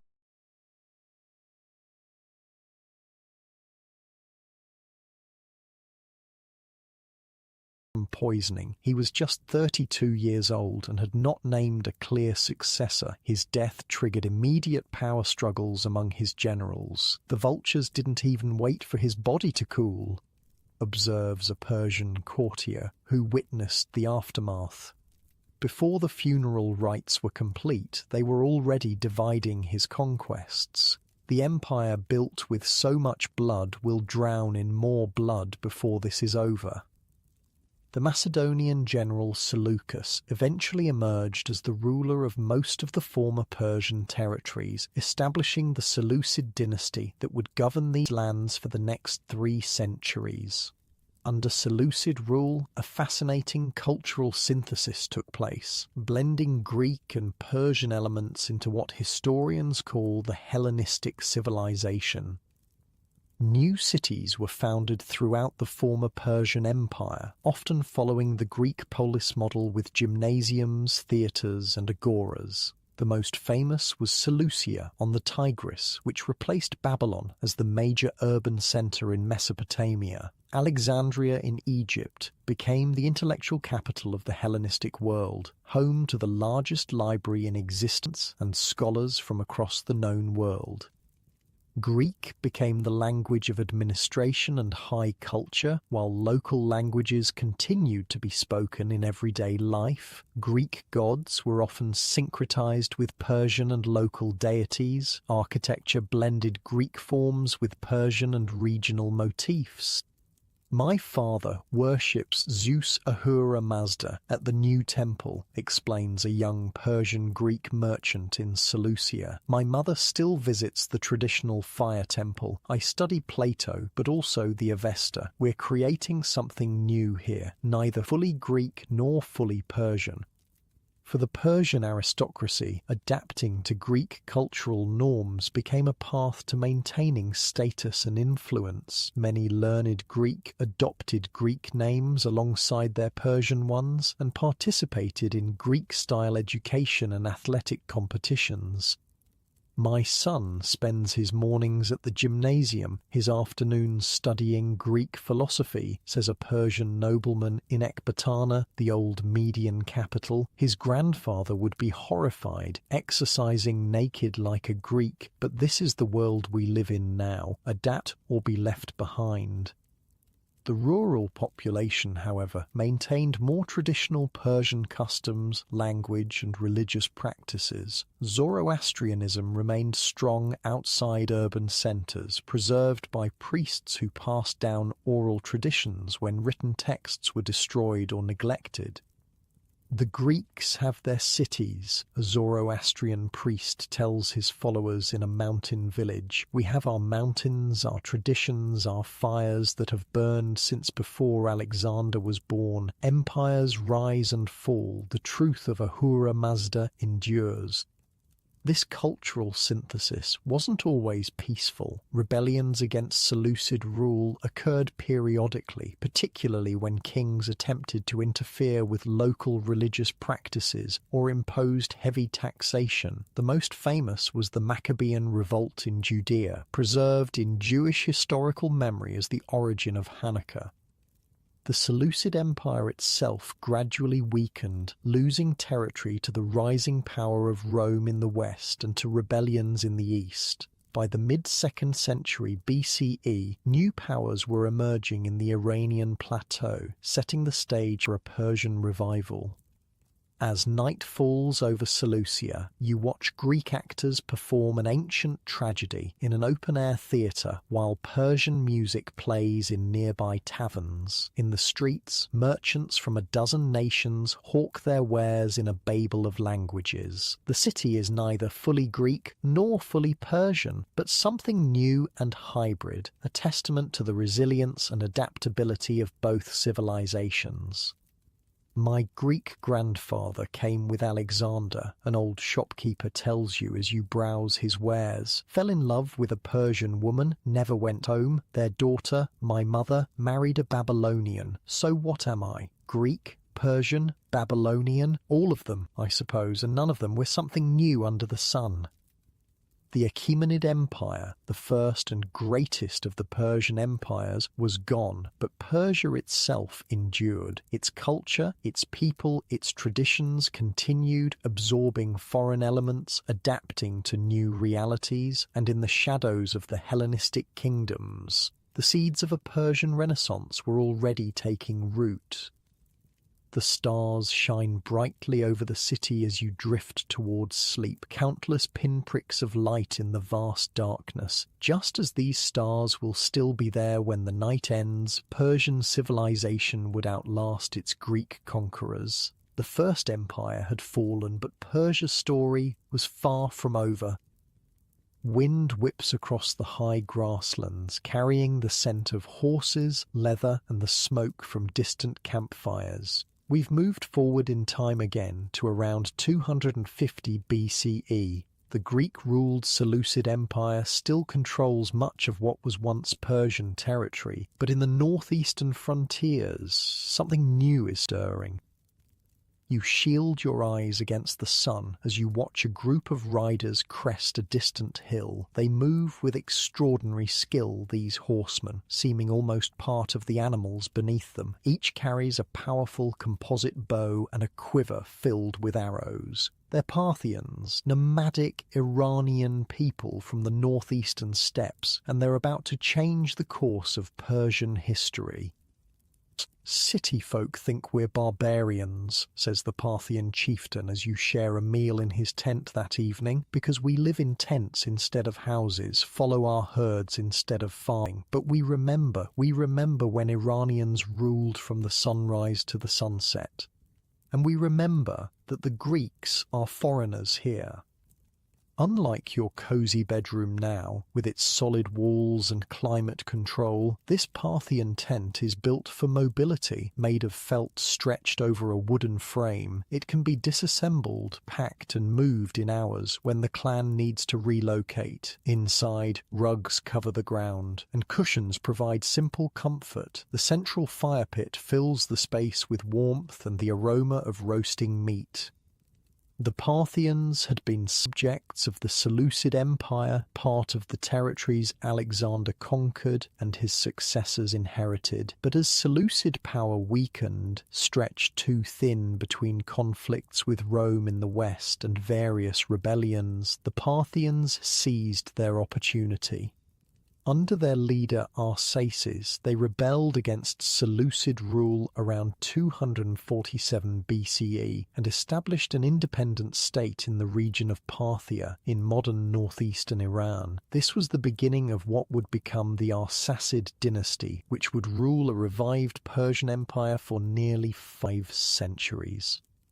My grandfather rode with Arsaces, a Parthian warrior tells you proudly as he shows you how to string a composite bow. Just a small band at first. Everyone said we were fools to challenge the might of the Seleucids, but we had something they didn't. We knew this land. Every hill, every valley, every water source, and we could fight like no one else could fight. The Parthian style of warfare was indeed revolutionary. As nomadic horsemen, they had perfected mounted archery to an art form. Their most famous tactic, the Parthian shot, involved feigning retreat and then turning in the saddle to fire arrows at pursuing enemies. This maneuver was so effective it entered the Greek language, with the phrase Parthian shot evolving into the modern parting shot. The Greeks fight standing shoulder to shoulder, pushing with their spears, explains the warrior. Good for them, we fight differently. Hit and run, strike where they're weak, disappear before they can respond. They call it cowardly, we call it smart. Under the leadership of Mithridates, 171-138 BCE, the Parthians expanded dramatically, conquering Media, Persia proper, Babylonia, and eventually all of the Iranian plateau. By the mid-2nd century BCE, they controlled most of the territories that had once belonged to the Persian Achaemenid Empire, except for Egypt and Anatolia. When my father was young, we were just one tribe among many, an elderly Parthian woman tells you as she works a loom in her tent. Now our king rules from the great cities, Ecbatana, Ctesiphon, Susa. My son serves in the royal guard, wears gold bracelets, eats from silver plates. Who would have imagined it? The Parthian Empire differed from the earlier Achaemenid Empire in important ways. While the Achaemenids had been highly centralized with an efficient bureaucracy, the Parthian system was more feudal, with powerful noble families exercising considerable autonomy in their territories. The King of Kings rules, yes, a Parthian nobleman explains, but the great houses have their say. No king can rule without the support of the 7 families. We gather in the council, we debate, we decide. A king who ignores the council won't be king for long.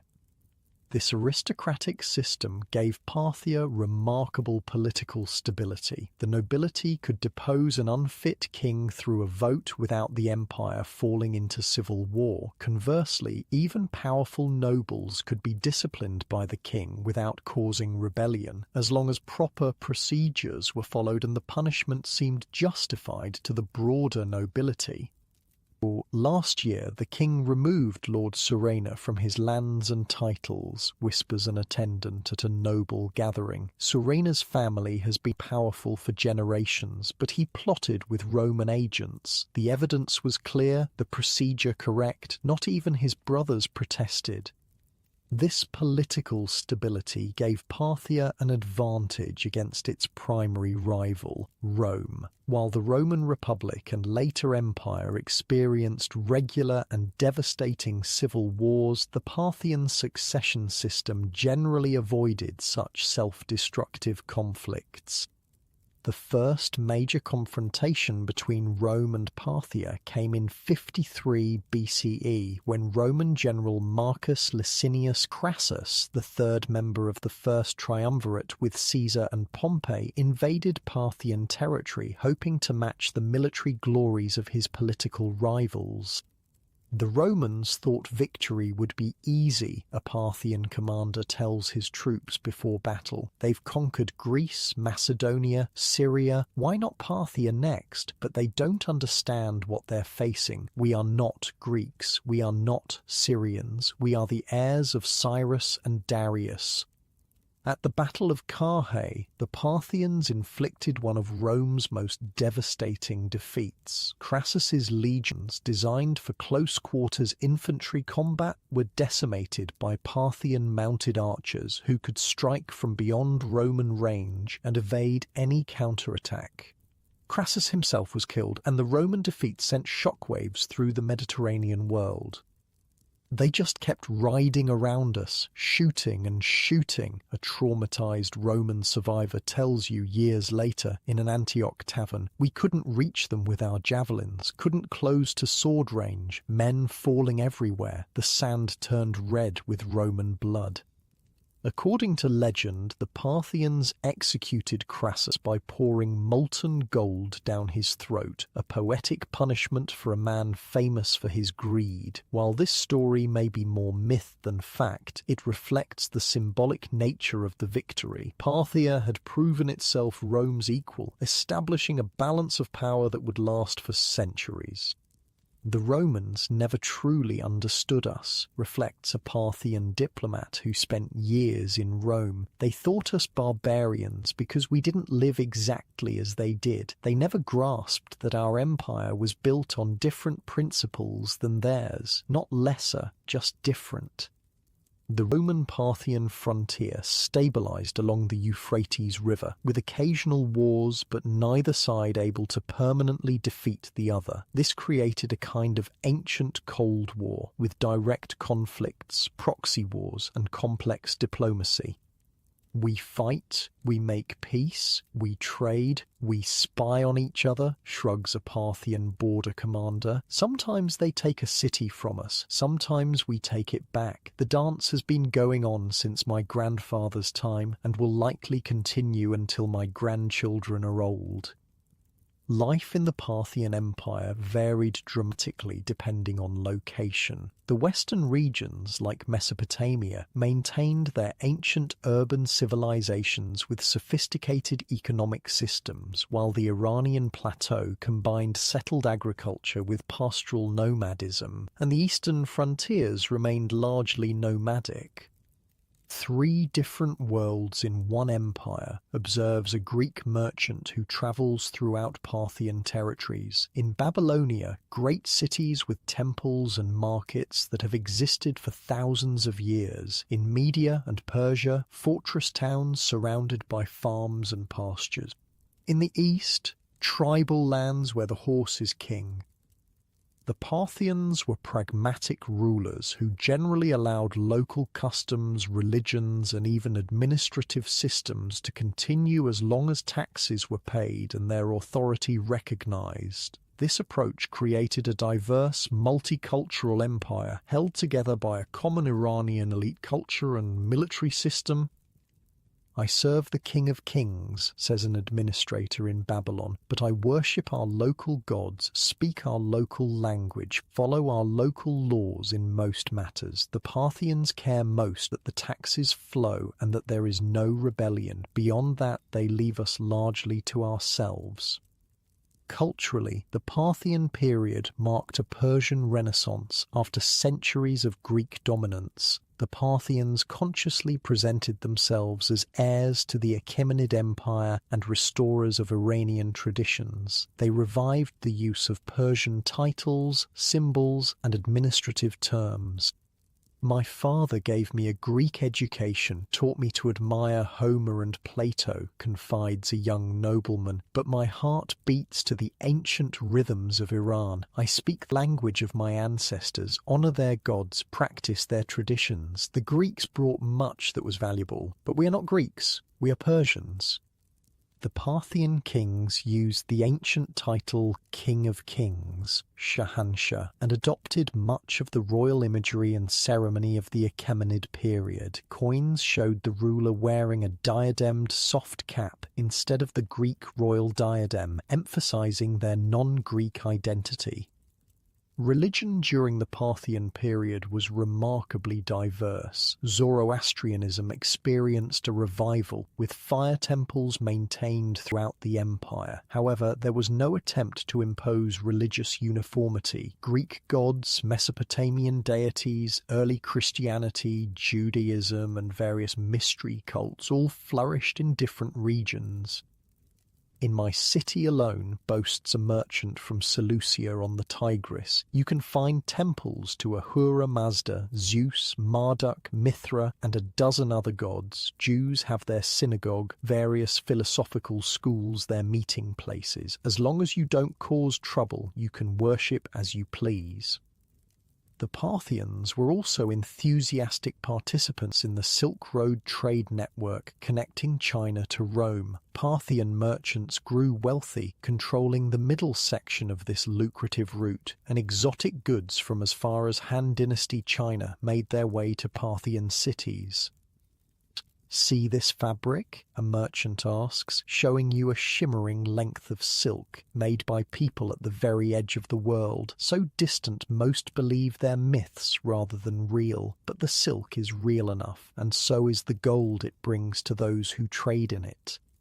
Cities in the Parthian Empire became cultural melting pots where Iranian, Greek, Mesopotamian, Jewish and other traditions intermixed. The city of Dura Europos on the Euphrates, for instance, contained temples to Greek, Syrian and Zoroastrian deities, a Jewish synagogue, and one of the earliest known Christian house churches, all within its walls.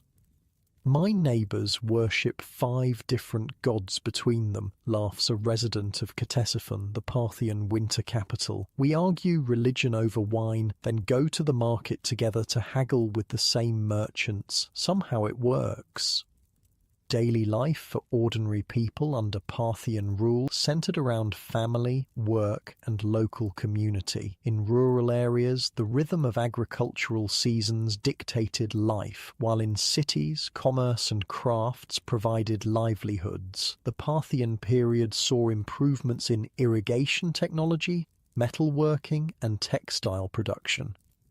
"My grandfather made saddles, my father made saddles, I make saddles," a craftsman in Ecbatana tells you with pride. "But mine are better. I've learned techniques from Syria, from India, even some ideas from Chinese designs brought by traders. The world comes to us through the great roads."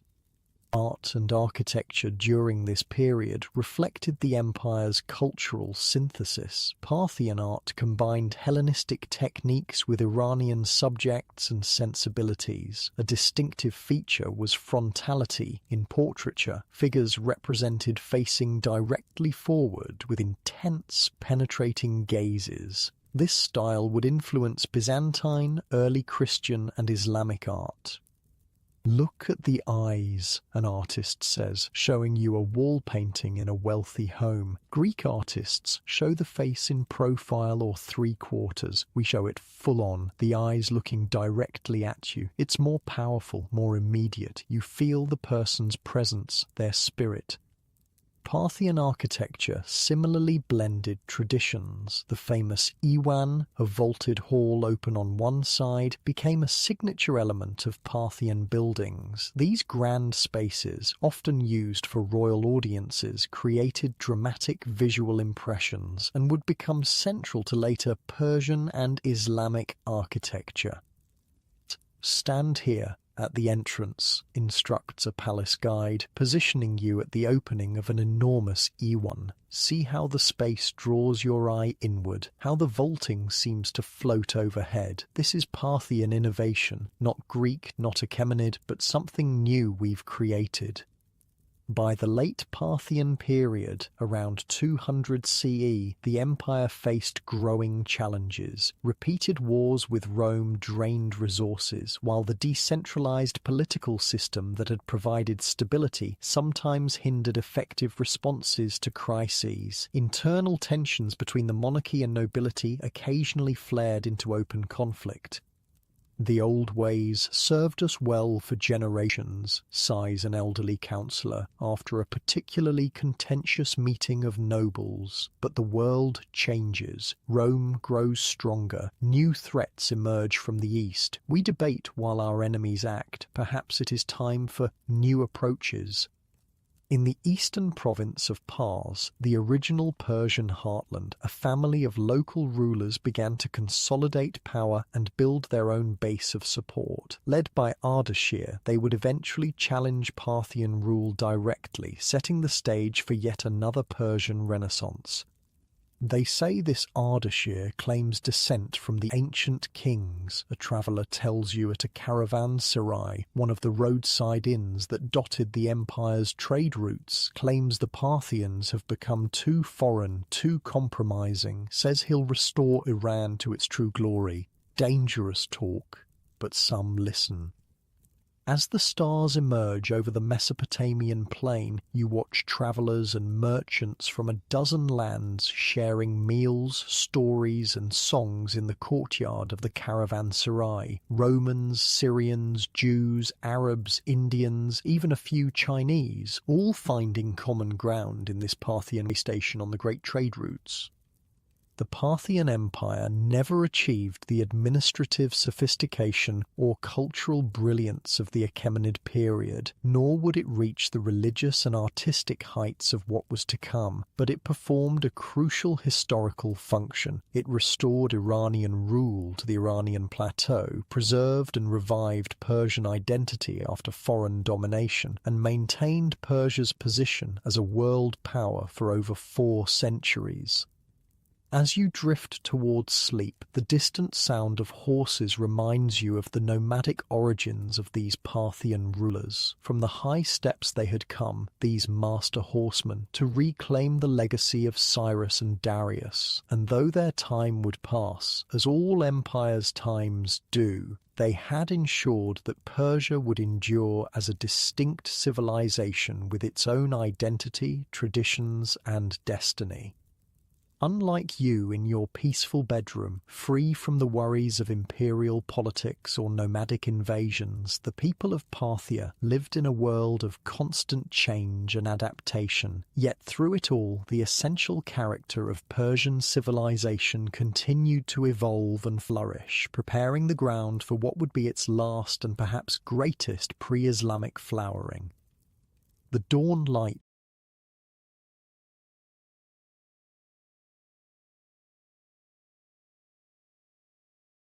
catches on polished metal, making the elaborate crown gleam like fire. We've moved forward again to 224 CE. You're standing among courtiers and priests witnessing a momentous event, the coronation of Ardashir Vafar as Shahanshah, King of Kings, first ruler of what will become known as the Sasanian Empire. The glory of Iran returns, whispers a priest beside you, his voice thick with emotion. The true faith restored, the bloodline of ancient kings reborn. The man being crowned doesn't look like a revolutionary. With his carefully trimmed beard and solemn expression, Ardashir could pass for any provincial nobleman. But this former vassal of the Parthians has accomplished something remarkable. He's overthrown his overlords and established a new dynasty that will rule Persia for over 4 centuries. Unlike your modern bed with its machine-made uniformity, you're standing on an intricately woven Persian carpet, each knot tied by hand, the pattern telling stories of ancient kings and gods. The air is heavy with incense, and the assembled crowd holds their breath as the high priest places the crown on Ardashir's head. The rise of the Sasanian dynasty represents yet another Persian revival. Ardashir claimed descent from a legendary figure named Sasan, hence Sasanian, and positioned himself as the restorer of true Persian traditions after what he portrayed as the corrupting foreign influences of the Parthian period. The Parthians became too Greek, too Roman, too foreign, explains a Sasanian official as you walk through the new capital city of Ctesiphon. They forgot the old ways, the true ways, Ardashir remembers, the language of our ancestors, the faith of our ancestors, the glory of our ancestors. All will be restored. This nationalist rhetoric masked a more complex reality. The Parthians had actually done much to preserve and revive Persian identity after Alexander's conquests. What Ardashir really represented was a more centralized, more religiously orthodox vision of Persian rule, replacing the feudal, tolerant system of the Parthians with something closer to the imperial model of the Achaemenids. Under the Parthians, the great houses had too much power, the official continues, lowering his voice. The king was first among equals, not true sovereign. Ardashir changes this. Power flows from the Shahanshah, not to him. This centralization of power was accompanied by a new relationship between throne and altar. While Zoroastrianism had existed throughout the Parthian period, it was now elevated to a state religion with a formal priesthood hierarchy, standardized texts, and official support. The faith and the state are like two brothers, proclaims Kartir, the high priest who would become enormously influential under Ardashir's successors. Neither can stand strong without the other. The king protects the faith legitimizes the king. This partnership between religious and political authority would define the Sasanian period. Zoroastrian priests, known as magi or mobads, became a powerful social class with significant influence on government policy. Fire temples were built throughout the empire, and religious orthodoxy was promoted more actively than under previous Persian dynasties. "See how the flame never goes out," a priest explains as he tends the sacred fire in a temple, not for days or months but for years, decades, centuries. Some of our oldest fires have burned continuously since before the Greeks came. Fire is the purest element, the symbol of Ahura Mazda's light. These fire temples became central institutions in Sasanian society. They weren't just places of worship, but also centers of learning, record-keeping, and community life. The most important contained fires of different grades, the Atash Bahram, or victory fire, being the highest, requiring elaborate purification rituals and continuous tending by priests.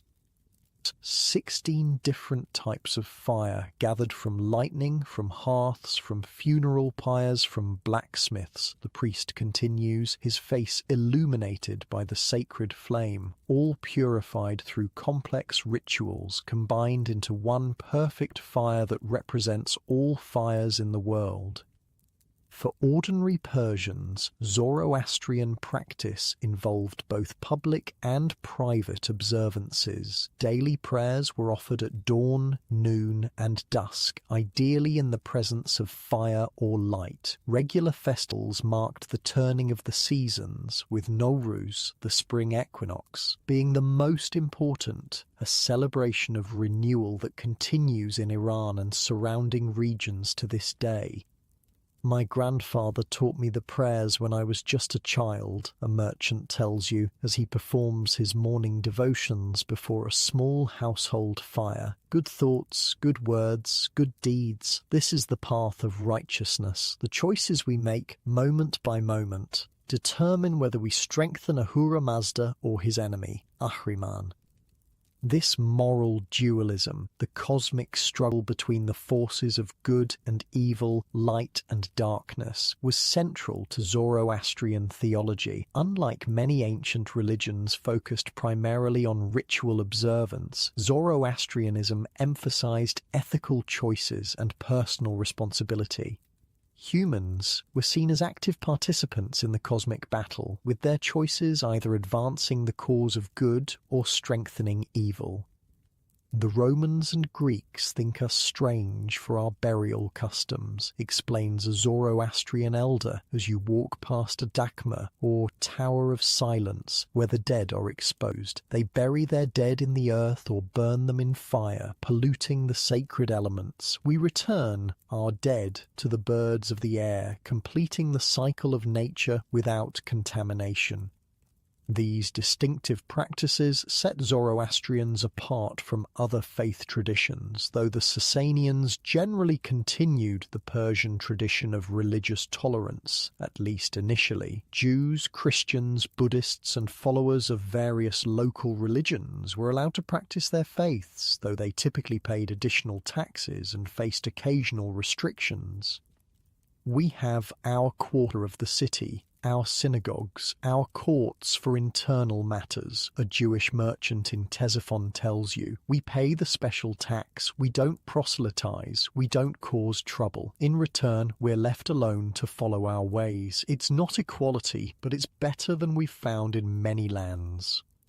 Under Ardashir's son Shapur, 240–270 CE, the Sasanian Empire reached new heights of power and sophistication. A brilliant military commander and administrator, Shapur expanded Persian territory, defeating Roman armies and even capturing the Roman Emperor Valerian, the only time in history a Roman emperor was taken prisoner by an enemy. I was there when they brought in the Roman emperor, an elderly veteran tells wide-eyed children at a village gathering. Valerian in chains, his purple robes dirty and torn. Our king, Shapur, used him as a footstool when mounting his horse. Imagine, the ruler of Rome, reduced to a piece of furniture for the king of kings. While possibly exaggerated, this story reflects the Sasanians' success in positioning themselves as Rome's equal, a superpower counterbalance in the ancient world. Shapur celebrated his victories by commissioning massive rock reliefs carved into cliff faces, showing himself triumphant over Roman emperors. These monuments, some of which still exist today, were public propaganda on a grand scale. Every traveller on the royal road sees these images, explains a Sasanian official proudly. They learn the power of the Shahanshah, the divine favour that blesses our dynasty. Rome may rule the west, but in the east, Persia reigns supreme. Under Shapur Vom, the Sasanian Empire also became a centre of learning and cultural exchange. He founded or expanded several cities, including the remarkable circular city of Gur, modern Firuzabad, designed according to cosmic principles with perfect quadrants radiating from a central fire temple. The city mirrors the universe, explains an architect who helped plan Gur. 4 quarters like the 4 elements, centered on the sacred fire. From the air, it would look like a sundial or an astrolabe, a perfect circle divided by the cardinal directions. Shapur also established the Academy of Gondishapur, which became one of the most important centres of learning in the ancient world. Scholars from Persia, India, China and the Byzantine Empire gathered there to study medicine, astronomy, mathematics, philosophy, theology and literature. We have texts here in 7 languages, boasts the Academy's head librarian, medical treatises from India and Greece, astronomical calculations from Babylon, philosophical works from Athens. Knowledge has no homeland, it belongs to all who seek it. This intellectual openness was characteristic of the early Sasanian period, when Persian culture reached new heights of sophistication and innovation. The empire's position at the crossroads of major trade routes facilitated the exchange of ideas as well as goods. The Sasanian era saw significant advances in engineering and technology. Persian engineers perfected ancient irrigation systems like the Qanat, built massive bridges and dams that still stand today, and developed new techniques in metalworking and textile production. The famous Persian carpet industry reached new heights of artistry during this period. See this pattern? The Garden of Paradise, a carpet weaver explains, showing you an intricate design of flowers, trees and birds, each knot smaller than a grain of rice, colours from natural dyes, madder for red, indigo for blue, saffron for yellow. A carpet like this might take 4 artisans 2 years to complete. Sasanian textiles, particularly silk brocades with elaborate patterns featuring royal symbols like peacocks, griffins and the simurgh, a mythical bird, became prized luxury goods throughout the ancient world. Fragments have been found as far away as France and China, testament to their value and appeal. The Chinese may have invented silk, but Persian weavers perfected it, declares a textile merchant with professional pride. Our designs are copied everywhere, our techniques studied but never quite matched. A robe of Sasanian silk is worth its weight in gold in Constantinople or Chang'an. Politically, the Sasanian Empire was organised into a strict hierarchy with the king at the top, followed by princes of the royal blood, the great noble houses, the priesthood, the secretarial and administrative class, and finally commoners and peasants. Social mobility existed but was limited. Most people remained in the class they were born into. My father was a royal scribe, his father before him, explains a young administrator. From childhood, I trained in writing, languages, mathematics, proper court protocol. My son already begins his training, though he's only 7. Our family has served the throne for 5 generations. The empire was divided into provinces ruled by governors appointed by the king, a more centralized system than the semi-independent satrapies of the Achaemenids or the feudal territories of the Parthians. A complex bureaucracy collected taxes, maintained records, and ensured the king's will was implemented throughout the realm. Every grain of wheat is counted, every sheep taxed, every able-bodied man registered for military service, complains a farmer at a rural market. The king's eyes see everything, his scribes record everything, nothing escapes notice.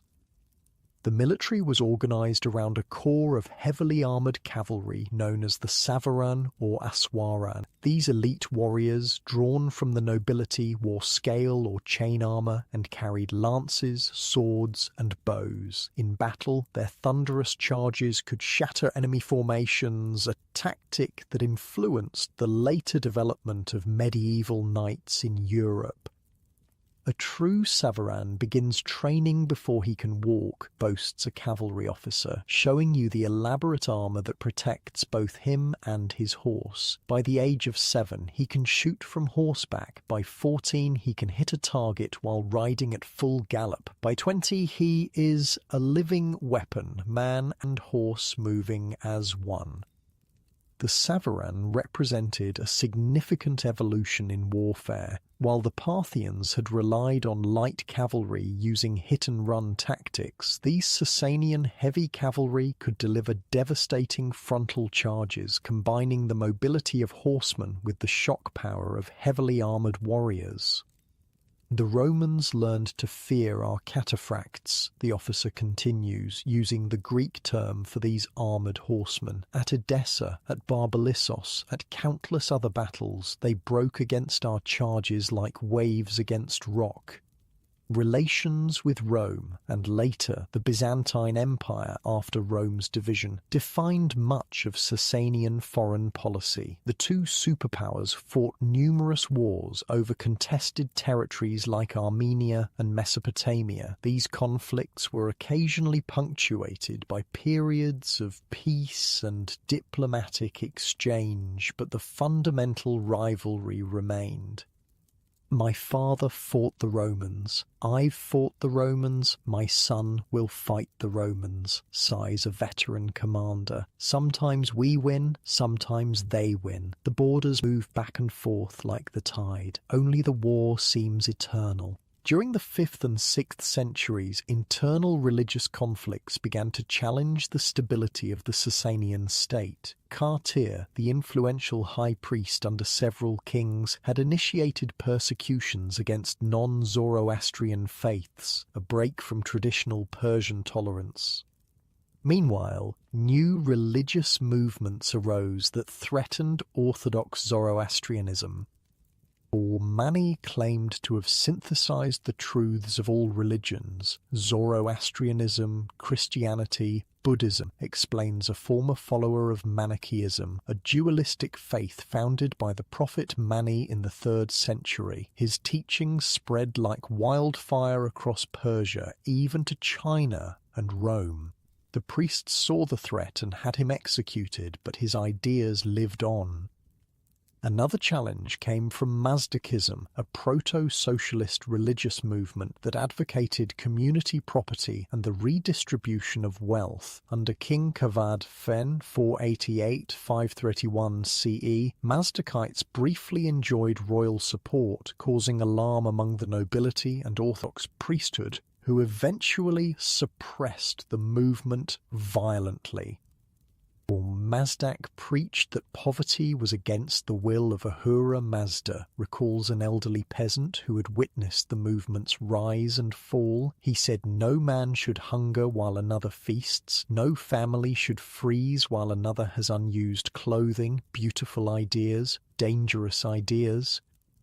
The greatest Sasanian king, and perhaps the greatest post-Achaemenid Persian ruler, was Khosrow I, known as Anushirvan, or of the Immortal Soul, 531–579 CE. A brilliant administrator and patron of culture, he reformed the tax system, reorganized the military, and sponsored translations of scientific and philosophical works from Greek and Indian sources. Khosrow understands that an empire needs more than swords. An advisor to the king tells you it needs justice, knowledge, art, faith. He says that a just king needs no guards, for his justice protects him. In his court you'll find poets alongside generals, philosophers alongside priests. Under Khosrow, the academy at Gondishapur reached its zenith, becoming a true international centre of learning. When the Byzantine Emperor Justinian closed the philosophical schools of Athens in 529 CE, many Greek scholars found refuge in Persia, bringing valuable manuscripts and knowledge. I studied in Athens, Damascus, and Alexandria, a philosopher tells you at Gondishapur, but nowhere have I found such openness to ideas from all traditions. Here, Zoroastrian priests debate with Greek philosophers, Indian doctors share techniques with Persian healers. Knowledge flows like water in a garden. In the late 6th and early 7th centuries, the Sasanian Empire reached its greatest territorial extent under Khosrow II, 590–628 CE, conquering much of the Byzantine Empire, including Egypt, the Levant, and Anatolia. For a brief moment, it seemed as if the glories of the Achaemenid Empire might be restored, with Persian rule once again extending to the Mediterranean. "I've seen the sea," boasts a Persian soldier who served in these campaigns. "Stood on the shores of Egypt, dipped my fingers in waters that touch the edge of the world. Our ancestors did this under Darius and Xerxes. Now we've done it again under Khosrow. The wheel of history turns full circle." But this expansion proved unsustainable. A Byzantine counter-offensive under Emperor Heraclius pushed the Persians back, while the immense cost of these wars strained the empire's resources and administration. In 628 CE, after a series of devastating defeats, Khosrow II was overthrown and executed by his own nobles. "Too much ambition, too quickly," laments a court official after the king's fall. "The empire stretched beyond its means, the treasury emptied, the army exhausted, the people burdened with taxes. And for what? Territories we couldn't hope to hold forever."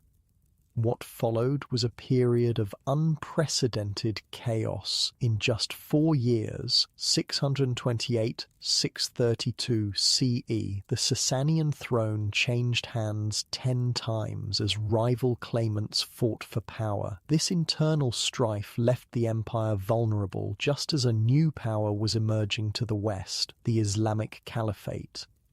"They say a new prophet has arisen in Arabia," a merchant from the western frontiers tells you in the marketplace at Ctesiphon. "His followers are united by a fierce faith, while we tear ourselves apart with civil war. The Romans fear them already. Perhaps we should too." As darkness falls over Ctesiphon, you walk along the grand avenue leading to the massive arched Iwan of the imperial palace, the Tak Kasra, whose soaring vault remains the largest single-span unreinforced brick arch in the world even today. In the fading light you can make out the intricate stucco decorations and remnant of colourful paintings that adorn the facade. The Sasanian Empire represented the last flowering of pre-Islamic Persian civilization. For over 4 centuries it maintained Persia's status as a world power, rivaling Rome and later Byzantium. Its distinctive art, architecture, administrative systems, and court ceremonies would influence not just subsequent Persian dynasties, but also the Islamic caliphates, the Byzantine Empire, and even distant China. As you drift towards sleep, perhaps on a silk cushion in a garden courtyard rather than your modern mattress, you might wonder what fate awaits this magnificent civilization as new forces gather on the horizon. The Sasanian Empire stands at its moment of crisis, weakened by internal strife and external wars, yet still possessing the cultural wealth and historical resilience that have allowed Persia to endure through millennia of change. The stars shine over the palace dome, the sacred fires burn in their temples, and the wheel of history continues to turn. The story of Persia has survived Assyrians, Babylonians, Greeks, and Romans. What will happen when it faces its next great challenge? The warriors of Islam riding out of the Arabian desert? The harsh desert wind carries the sound of distant hoofbeats. We've moved forward to 636 CE, and you find yourself in a Persian border garrison facing the southwestern frontier. Rumors have been swirling for months about a new power rising from the Arabian Peninsula, warriors united by a new faith called Islam, led by the successors of a prophet named Muhammad. "They've already taken Damascus," mutters a nervous officer, peering into the desert haze. "Syria, Palestine, Egypt, all fallen to these Arabs, and now they look to Persia." Unlike your comfortable bed right now, you're resting on a simple wool mattress in a stone barracks, your sleep disturbed by the constant comings and goings of messengers. The Sasanian Empire, once so mighty, now finds itself in crisis. Years of war with Byzantium have depleted the treasury and exhausted the military. Worse, a succession of internal coups has left the government in disarray. 4 kings in the past year alone, complains a veteran soldier, sharpening his sword by lamplight, each one ruling for a few months before being overthrown. How can we fight an external enemy when we're fighting ourselves?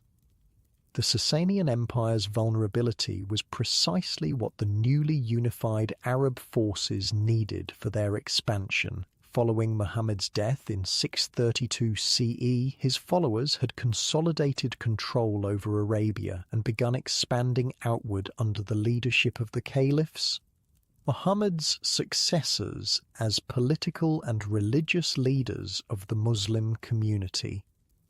The first major confrontation between Sasanian Persia and the Islamic forces came at the Battle of Qadisiyah in 636 CE. The Persian army, though larger and better equipped, was plagued by low morale and leadership problems.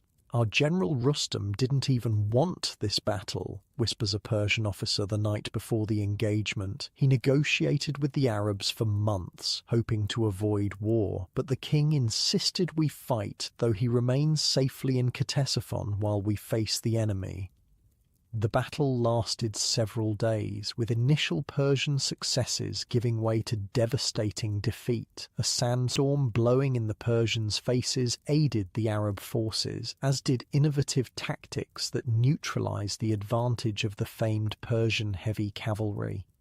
"They fought like nothing we've seen," gasps a wounded survivor. "Not in formation like Romans, not as mounted archers like our ancestors. They fought as individuals, each man seeking either victory or paradise. How do you defeat someone who sees death as a reward?" Following Qadisiyah, the Arab armies captured Ctesiphon, the Sasanian capital, sending shockwaves throughout the empire.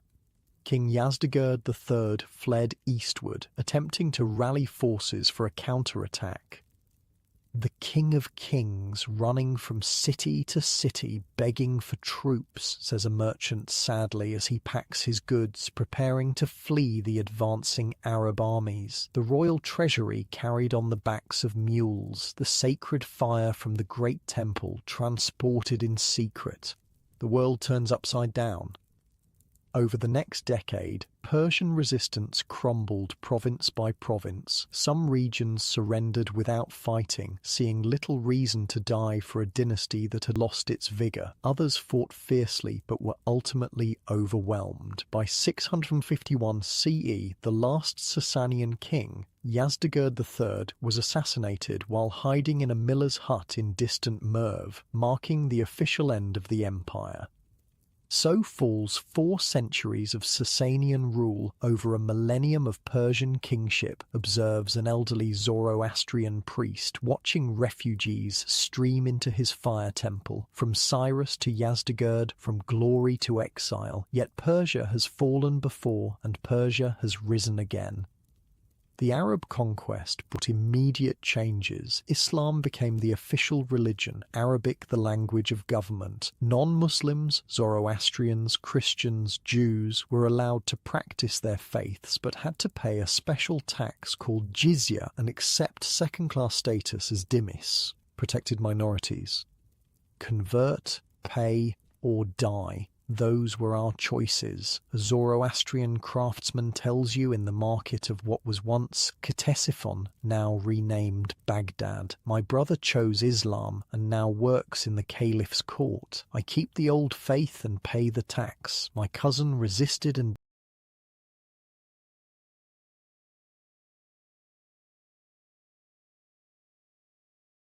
died fighting in the mountains. Each of us made our choice. For many Persians, especially those from lower classes, conversion to Islam offered advantages, tax relief, opportunities for advancement, and inclusion in the new power structure. For others, particularly the aristocracy and priesthood who had the most to lose, resistance was fiercer and conversion slower. My family has tended this fire for 17 generations, a Zoroastrian priest tells you at a remote fire temple in the mountains. We will continue to tend it, even if we must do so in secret, even if we must pay these taxes, even if our numbers dwindle year by year. Some flames cannot be extinguished. Many Zoroastrians eventually fled to India, where they became known as Parsis and maintained their religious traditions into the modern era. Others remained in Persia, gradually diminishing in number but preserving elements of their heritage that would influence Islamic Persian culture. The Arab conquerors, while imposing their religion and language, were pragmatic about governance. They lacked administrative experience ruling a vast, complex empire and soon found themselves relying on Persian expertise. "They need us," chuckles a Persian scribe who now works for the Arab governor. "They're brilliant warriors and true believers, but what do desert nomads know about tax records, irrigation systems, or court protocol? They conquered Persia in 5 years. They'll spend 5 centuries absorbing Persian knowledge." This dynamic created a fascinating synthesis. While politically dominated by Arabs, Persia maintained a distinct cultural identity and gradually began influencing its conquerors. Persian administrative systems, artistic traditions, philosophical concepts, and court ceremonies were adopted by the Islamic Caliphate, transforming it from a simple tribal structure into a sophisticated imperial system.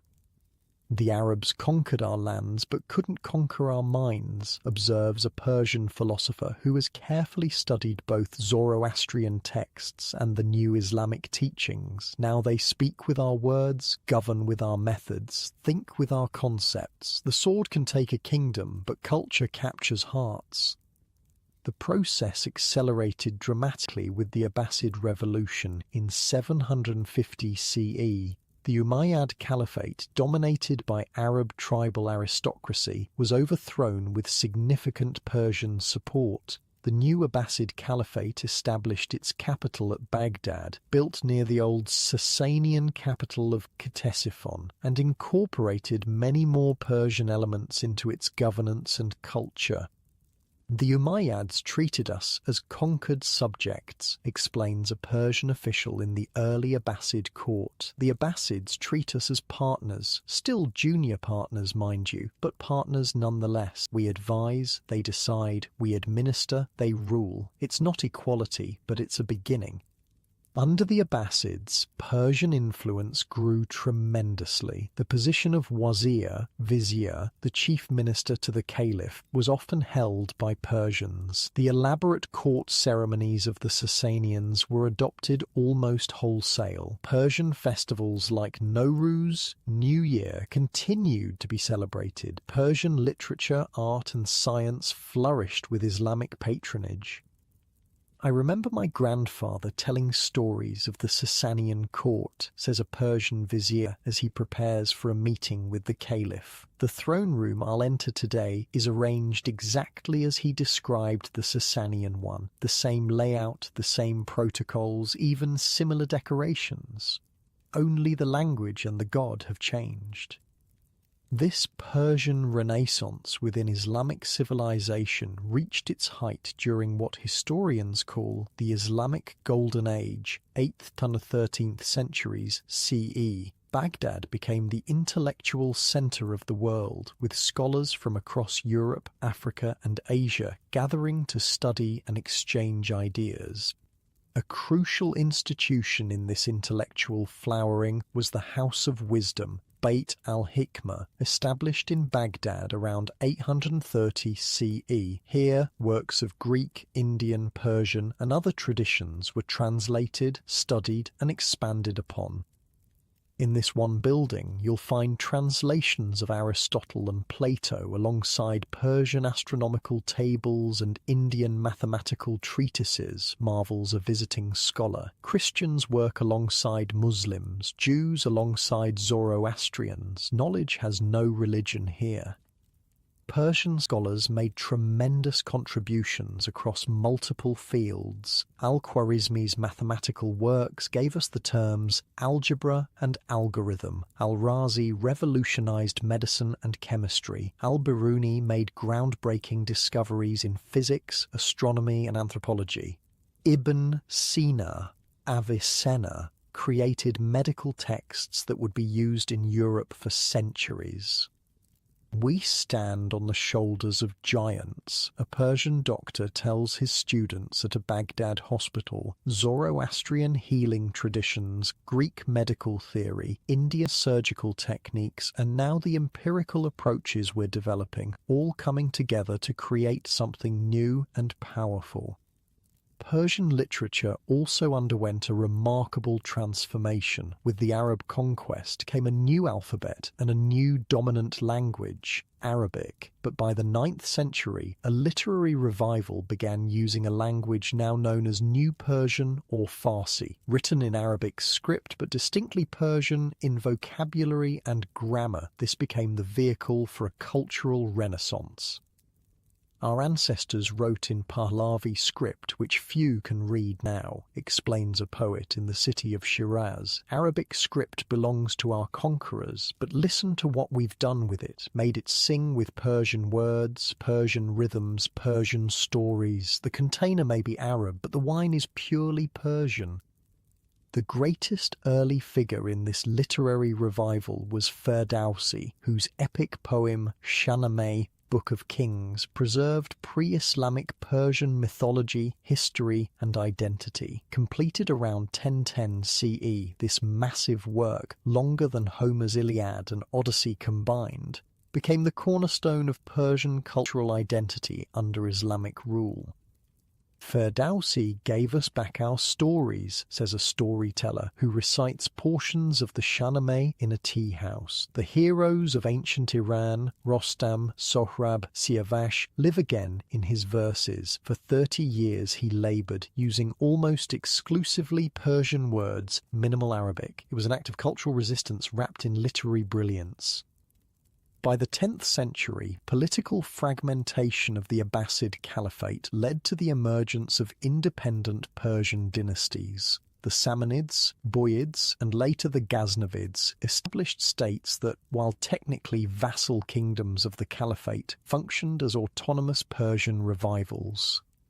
"We rule ourselves again," declares a court poet at the Samanid court in Bukhara. "Yes, we're Muslims now. Yes, we acknowledge the Caliph, in theory, but our rulers are Persian, our language is Persian, our hearts are Persian. The wheel turns and Persia rises once more." These dynasties became enthusiastic patrons of Persian culture, supporting poets, artists, philosophers, and scientists. Under their rule, masterpieces of Persian literature were created by figures like Rudaki, the first great poet of New Persian, Dakiki, who began the Shahnameh before Ferdowsi, and Al-Biruni, whose works encompassed everything from astronomy to history. Architecture also reflected this Persian Renaissance within Islamic frameworks. The distinctive Persian features, the Iwan, vaulted hall, the dome chamber, elaborate gardens, were incorporated into Islamic architectural traditions, creating a new synthesis that spread throughout the Islamic world. "The dome of this mosque may bear Quranic inscriptions," observes an architect, pointing to a new structure in Isfahan, but its proportions, its weight distribution, its acoustic properties all build on techniques our ancestors developed for Zoroastrian fire temples and Sasanian palaces. The faithful pray to Allah under a roof designed by Persian minds. The synthesis between Persian and Islamic traditions wasn't always smooth. Tensions between Arab and Persian identity, orthodox and mystical interpretations of Islam, central authority and regional autonomy created periodic conflicts. Yet from these tensions emerged some of history's most profound cultural achievements. Islamic mysticism, or Sufism, found particularly fertile ground in Persia, where it incorporated elements of Zoroastrian dualism and pre-Islamic Persian mystical traditions. Persian Sufi poets like Attar, Rumi, and Hafez would create works of spiritual insight and literary beauty that transcended cultural and religious boundaries. "The outer form may change," a Sufi master tells his disciples in a quiet garden, "but the inner quest remains. Our Zoroastrian ancestors sought union with divine light. We seek union with the divine beloved. The path winds differently, but leads to the same mountain peak." By the 11th century, new challenges emerged from the northeastern frontiers. Turkish nomadic tribes recently converted to Islam began moving into Persian territories. Like the Parthians and other nomadic groups before them, these Turkic peoples would gradually adopt Persian cultural forms even as they established political dominance. "History repeats," sighs an elderly scholar in Nishapur. "Nomads from the northeast conquer us, then we conquer them with our culture. The Seljuk Sultan who now rules us can barely speak Persian, yet his children study our poetry. His court follows our protocols. His mosques are built by our architects." The Seljuk Turks, who established control over much of the Iranian plateau by the mid-11th century, exemplified this pattern. Though Turkish in origin and military organization, they embraced Persian administrative systems and cultural forms, employing Persian viziers and patronizing Persian arts. "The Sultan may wear a Turkish helmet in battle," jokes a court official, "but he wears Persian robes at court, reads Persian poetry for pleasure, and relies on Persian bureaucrats to run his empire. His children can recite Ferdowsi better than they can recall their own Turkish tribal legends." This pattern would repeat throughout Persian history, conquerors arriving, establishing political control, and gradually being Persianized culturally. It demonstrated the remarkable resilience of Persian civilization, able to absorb foreign elements and influence its overlords, even when lacking political independence. As night falls over Baghdad, you stand on a bridge spanning the Tigris River, watching the lights of the city reflect in the dark water. The Islamic call to prayer sounds from dozens of mosques, their minarets silhouetted against the twilight sky. In homes across the city, Persian poetry is recited, Persian music played, Persian cuisine enjoyed, all now part of a broader Islamic cultural world.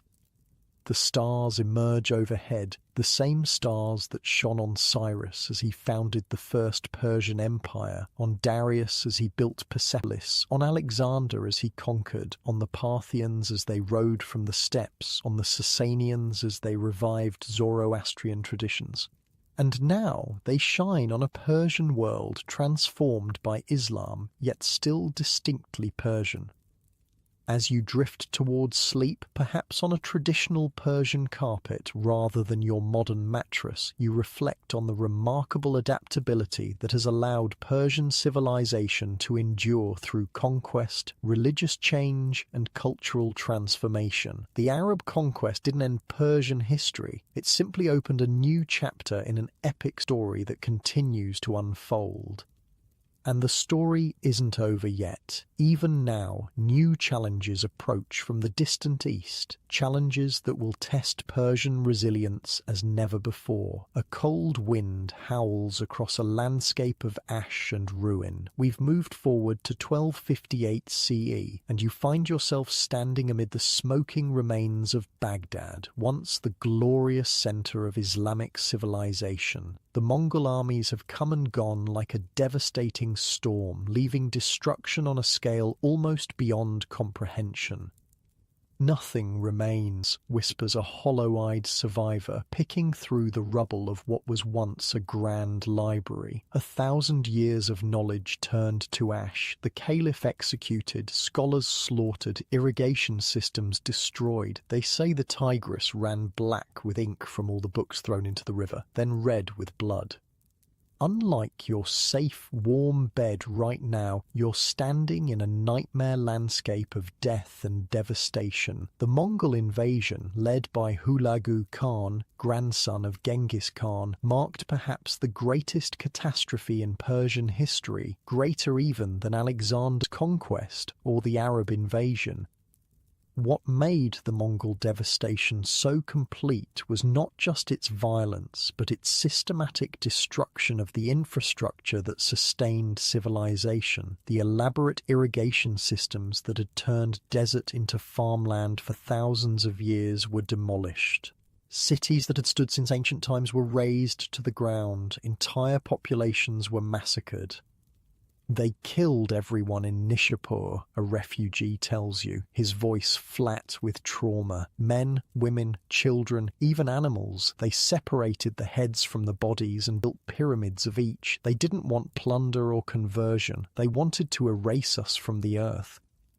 Statistics from this period are almost incomprehensible. Historians estimate that Iran's population dropped from around 2.5 million to 250,000 in some regions. Cities that had been centers of learning and culture for centuries, Merv, Nishapur, Ray, Balkh, were so thoroughly destroyed that some never recovered.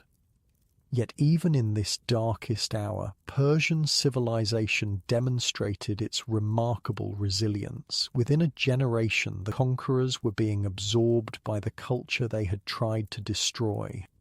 My grandfather was a Mongol warrior who came with Hulagu, tells a local official in Tabriz, now serving the Ilkhanate, the Mongol state established in Iran. He could barely speak Persian, worshipped sky gods, lived on fermented mare's milk. I studied Persian poetry, pray toward Mecca, and can't even ride a horse properly. Persia conquers its conquerors, generation after generation.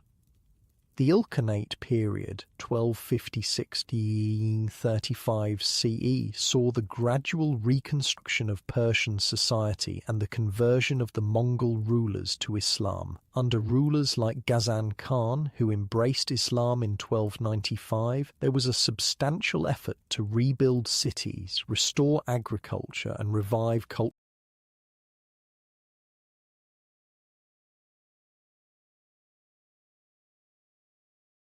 cultural institutions.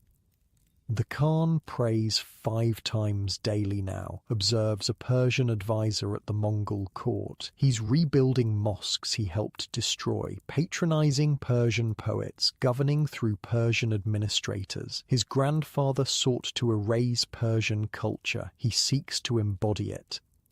This pattern of cultural resilience and absorption of conquerors continued even when Tamerlane launched a second devastating invasion in the late 14th century. Like the Mongols before him, Timur brought unprecedented destruction, yet his successors, the Timurids, became enthusiastic patrons of Persian art, architecture, and literature. Timur built pyramids of skulls outside our cities, an elderly craftsman tells his apprentice. Now his grandson Shah Rukh builds libraries, observatories, and madrasas. His court at Herat is the most cultured in the world, filled with poets and artists. The hand that wielded the sword now holds the pen. The Timurid Renaissance in the 15th century produced extraordinary achievements in miniature painting, architecture, poetry, and astronomy. The great Persian poet Jami and the remarkable astronomer Ulugh Beg were products of this era, as was a distinctive school of Persian miniature painting that would influence art from Turkey to India. Look at the detail in this small painting, marvels a court painter showing his work. The individual leaves on each tree, the expression on each face no bigger than a grain of rice, the gold leaf so thin you can see through it. We create entire worlds in spaces smaller than your palm.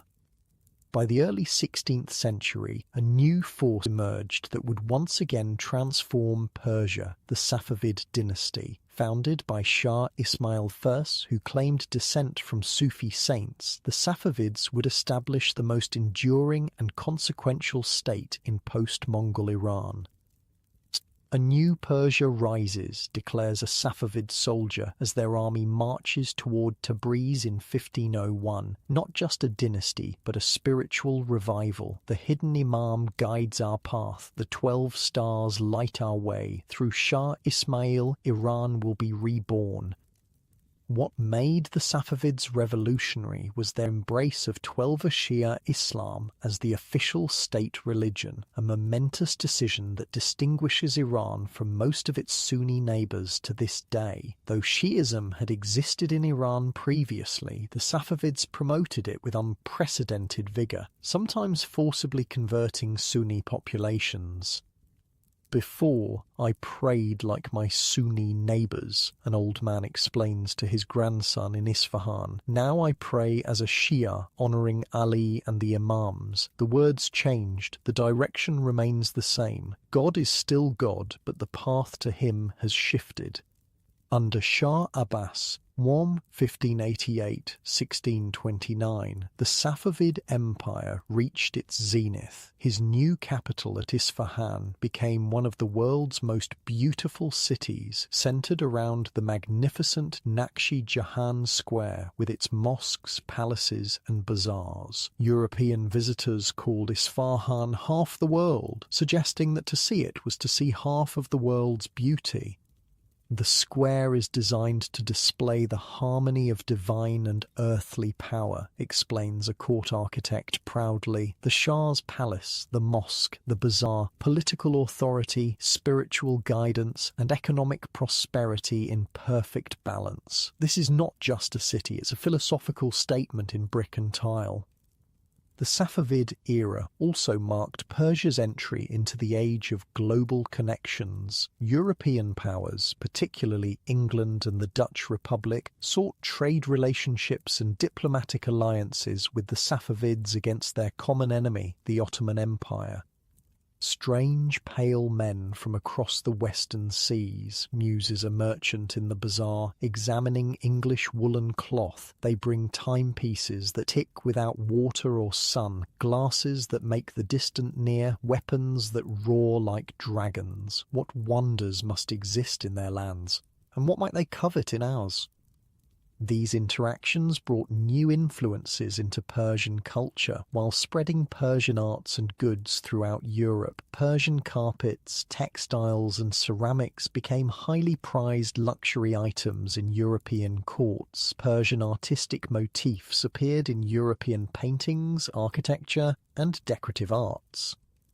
"The Frankish ambassador begged for one of my carpets," boasts a wealthy carpet merchant, "offered 10 times its value in gold, said his queen collects them, displays them on tables rather than floors. Imagine, stepping on such craftsmanship would be unthinkable to them, yet they don't grasp their true purpose." After the fall of the Safavids in the early 18th century, Persia entered another period of turmoil. The brief but dramatic rule of Nader Shah included a successful invasion of Mughal India and the plunder of Delhi, bringing the famous Peacock Throne and Koh-i-Noor diamond to Persia. "I saw him return with the treasures of India," recalls an elderly veteran. 20,000 camels carrying gold, jewels, and precious objects. The streets were paved with silver coins thrown to the crowds. Never had Persia seen such wealth, nor such cruelty from its king as his mind darkened with age. The late 18th century saw the establishment of the Qajar dynasty, which would rule Iran until 1925. This period coincided with the growing imperial ambitions of European powers, particularly Russia and Great Britain, who increasingly treated Persia as a pawn in their great game for control of Central Asia. "The Russian Tsar claims our Caucasian provinces," laments a Qajar courtier in Tehran. "The British extend their reach from India. Our Shah signs away rights and territories in treaties he barely understands. We were once an empire that made others tremble. Now we have become the prize others fight over." The 19th century brought painful losses of territory to Russia in the Caucasus, despite fierce resistance. It also saw the first attempts at modernization as Persian rulers and intellectuals realized the growing gap between their society and the industrializing West. "We must learn from Europe without becoming European," argues a reformist at a Tehran salon in the 1860s. "Their science, their industries, their military organization, yes, but their values, their social customs, their spiritual emptiness. No, we have our own soul that must be preserved even as our body adopts new strengths." These reform efforts accelerated with the constitutional revolution of 1905–1911, which sought to transform Persia from an absolute monarchy to a constitutional one with an elected parliament. Though partially successful, these democratic aspirations were undermined by foreign interference, particularly from Russia and Britain, who divided Iran into spheres of influence in 1907. They draw lines on maps, deciding which parts of our country belong to whose influence, fumes a nationalist student. They've never walked our mountains, never drunk from our springs, never read our poets, yet they claim the right to determine our destiny. The discovery of oil in southwestern Iran in 1908 transformed the country's strategic importance and intensified foreign interest. The Anglo-Persian Oil Company, later British Petroleum, secured exclusive rights to Persian oil, an arrangement that would become increasingly controversial as Iranians realized the imbalance of benefits.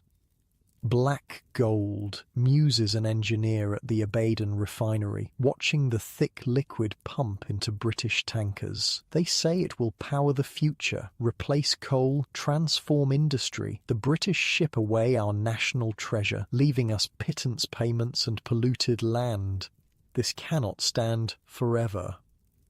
During World War I, despite declaring neutrality, Persia became a battlefield for Ottoman, Russian and British forces. The post-war period saw a dramatic change when Reza Khan, a military officer, seized power in 1921 and established the Pahlavi dynasty, taking the ancient Persian title of Shah in 1925. He's a modernizer, like Turkey's Ataturk, observes a government official in the new capital, Tehran. New roads, railways, industries, universities. He's even changed our name. Persia is now officially Iran, the ancient name of our land, but his methods are harsh, and many traditional people resist his Western ways. Reza Shah's forced modernization included mandatory Western dress, restrictions on religious expression and centralization of power. While creating a modern infrastructure and educational system, these policies alienated traditional and religious segments of society, setting the stage for future conflict. During World War II, despite Iran's declaration of neutrality, British and Soviet forces invaded the country in 1941, forcing Reza Shah to abdicate in favor of his son, Mohammad Reza Pahlavi. Iran became a crucial supply route for getting American equipment to the Soviet Union in their fight against Nazi Germany. "The great powers use us as their highway," complains a shop owner in Tehran. "Russian trucks on our roads, British ships in our ports, American planes in our skies, all while our people go hungry. They promise to leave after the war. History teaches us not to trust such promises." The post-war years brought Iran's first real experiment with democratic governance under Prime Minister Mohammad Mossadegh, who nationalized the British-controlled oil industry in 1951. His popular reforms were cut short in 1953 when a coup orchestrated by the CIA and British intelligence restored the Shah to power. "One day we controlled our own oil, our own destiny," an elderly activist tells his grandchildren decades later. The next, foreign agents and paid mobs overthrew our elected government. Democracy in Iran was strangled in its cradle, and many Iranians have never forgotten or forgiven. The Shah's return ushered in decades of autocratic rule, rapid modernization, and close alliance with the United States. Oil wealth fueled economic development, but also corruption, inequality, and cultural dislocation. The Shah's secret police, SAVAK, brutally suppressed dissent. "We have highways, factories, universities," acknowledges a professor in the 1970s. "Our women can vote, practice law, go unveiled if they choose. But at what cost? Our traditions erode, foreign culture floods in, and those who question the path are imprisoned or worse. Is this truly progress?" These tensions culminated in the Islamic Revolution of 1979, when a broad coalition of religious, leftist and nationalist groups overthrew the Shah. Ayatollah Ruhollah Khomeini, who had been exiled for his opposition to the Shah's policies, returned to establish an Islamic republic that combined elements of theocracy and democracy. "Not East, not West, Islamic Republic," chant the revolutionaries in Tehran's streets. "We reclaim our identity, our sovereignty, our spiritual heritage. Neither American puppet nor Soviet satellite. Iran charts its own course, guided by faith and national pride." The subsequent hostage crisis, in which revolutionary students seized the American embassy and held 52 Americans for 444 days, poisoned relations with the United States. Soon after, Iraq under Saddam Hussein invaded Iran, beginning an 8-year war, 1980-1988, that cost hundreds of thousands of lives and billions in damage.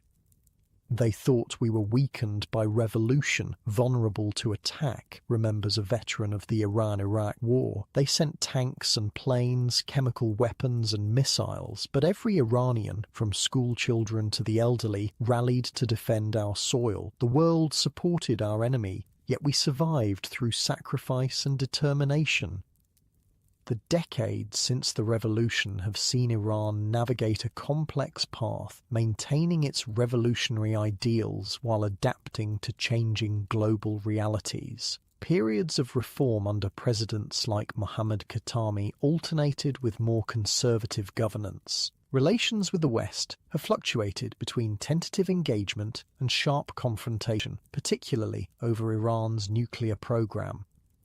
"We are an ancient civilization trapped in modern geopolitics," reflects an Iranian diplomat in the early 21st century. "We remember empires that rose and fell while Europe was still in the Dark Ages, yet now we must navigate sanctions, nuclear negotiations, regional rivalries, all while preserving our essential character as Iranians." Through it all, Persian culture has maintained its distinctive identity and influence. Iranian cinema has won international acclaim. Persian literature continues to evolve while honoring its classical heritage. Traditional arts like carpet weaving, miniature painting, and calligraphy are preserved alongside new forms of expression. "My grandmother recites Hafez from memory," says a young Iranian artist working on a digital installation. "I studied graphic design in London. We argue about politics, religion, art, but we both understand something deeper about being Iranian that transcends these differences. There's a cultural DNA that connects us across generations." Today's Iran stands at another crossroads in its long history. Economic challenges, social changes, environmental issues, and geopolitical pressures create both constraints and opportunities. Yet the remarkable resilience that has sustained Persian civilization through millennia of triumph and disaster remains evident. As the stars shine over Tehran's sprawling cityscape, the same stars that shone on Persepolis, Ctesiphon, Isfahan, and all the other capitals of Persian history, the story of Iran continues to unfold. From those first farmers in the Zagros Mountains to today's complex society of over 80 million people, the thread of Persian identity stretches across time, adapting yet enduring. And as you drift towards sleep, far more comfortable in your modern bed than any Persian king on his jeweled throne, you might reflect on this extraordinary civilization that has survived conquest, revolution, and transformation, yet always remained distinctively, defiantly Persian. The resilience of Persian civilization reminds us that beyond the rise and fall of empires, beyond the coming and going of conquerors, beyond even the change of religions and ideologies, there exists a cultural continuity that transcends political boundaries and historical upheavals. It whispers to us across the centuries about human creativity, adaptability, and persistence, qualities that have allowed Persia to endure when so many other ancient civilizations have faded into memory. The night deepens, and the story of Persia, from its earliest beginnings to its uncertain future, mingles with your own dreams, like those ancient Persian astronomers who mapped the stars, or the poets who captured the human heart in perfect verses, or the ordinary people who rebuilt after each devastation. You too are part of the great human story that connects us all across time and space. And as consciousness gently slips away, perhaps some echo of Persian wisdom follows you into sleep, the understanding that life, like history, moves in cycles of creation and destruction.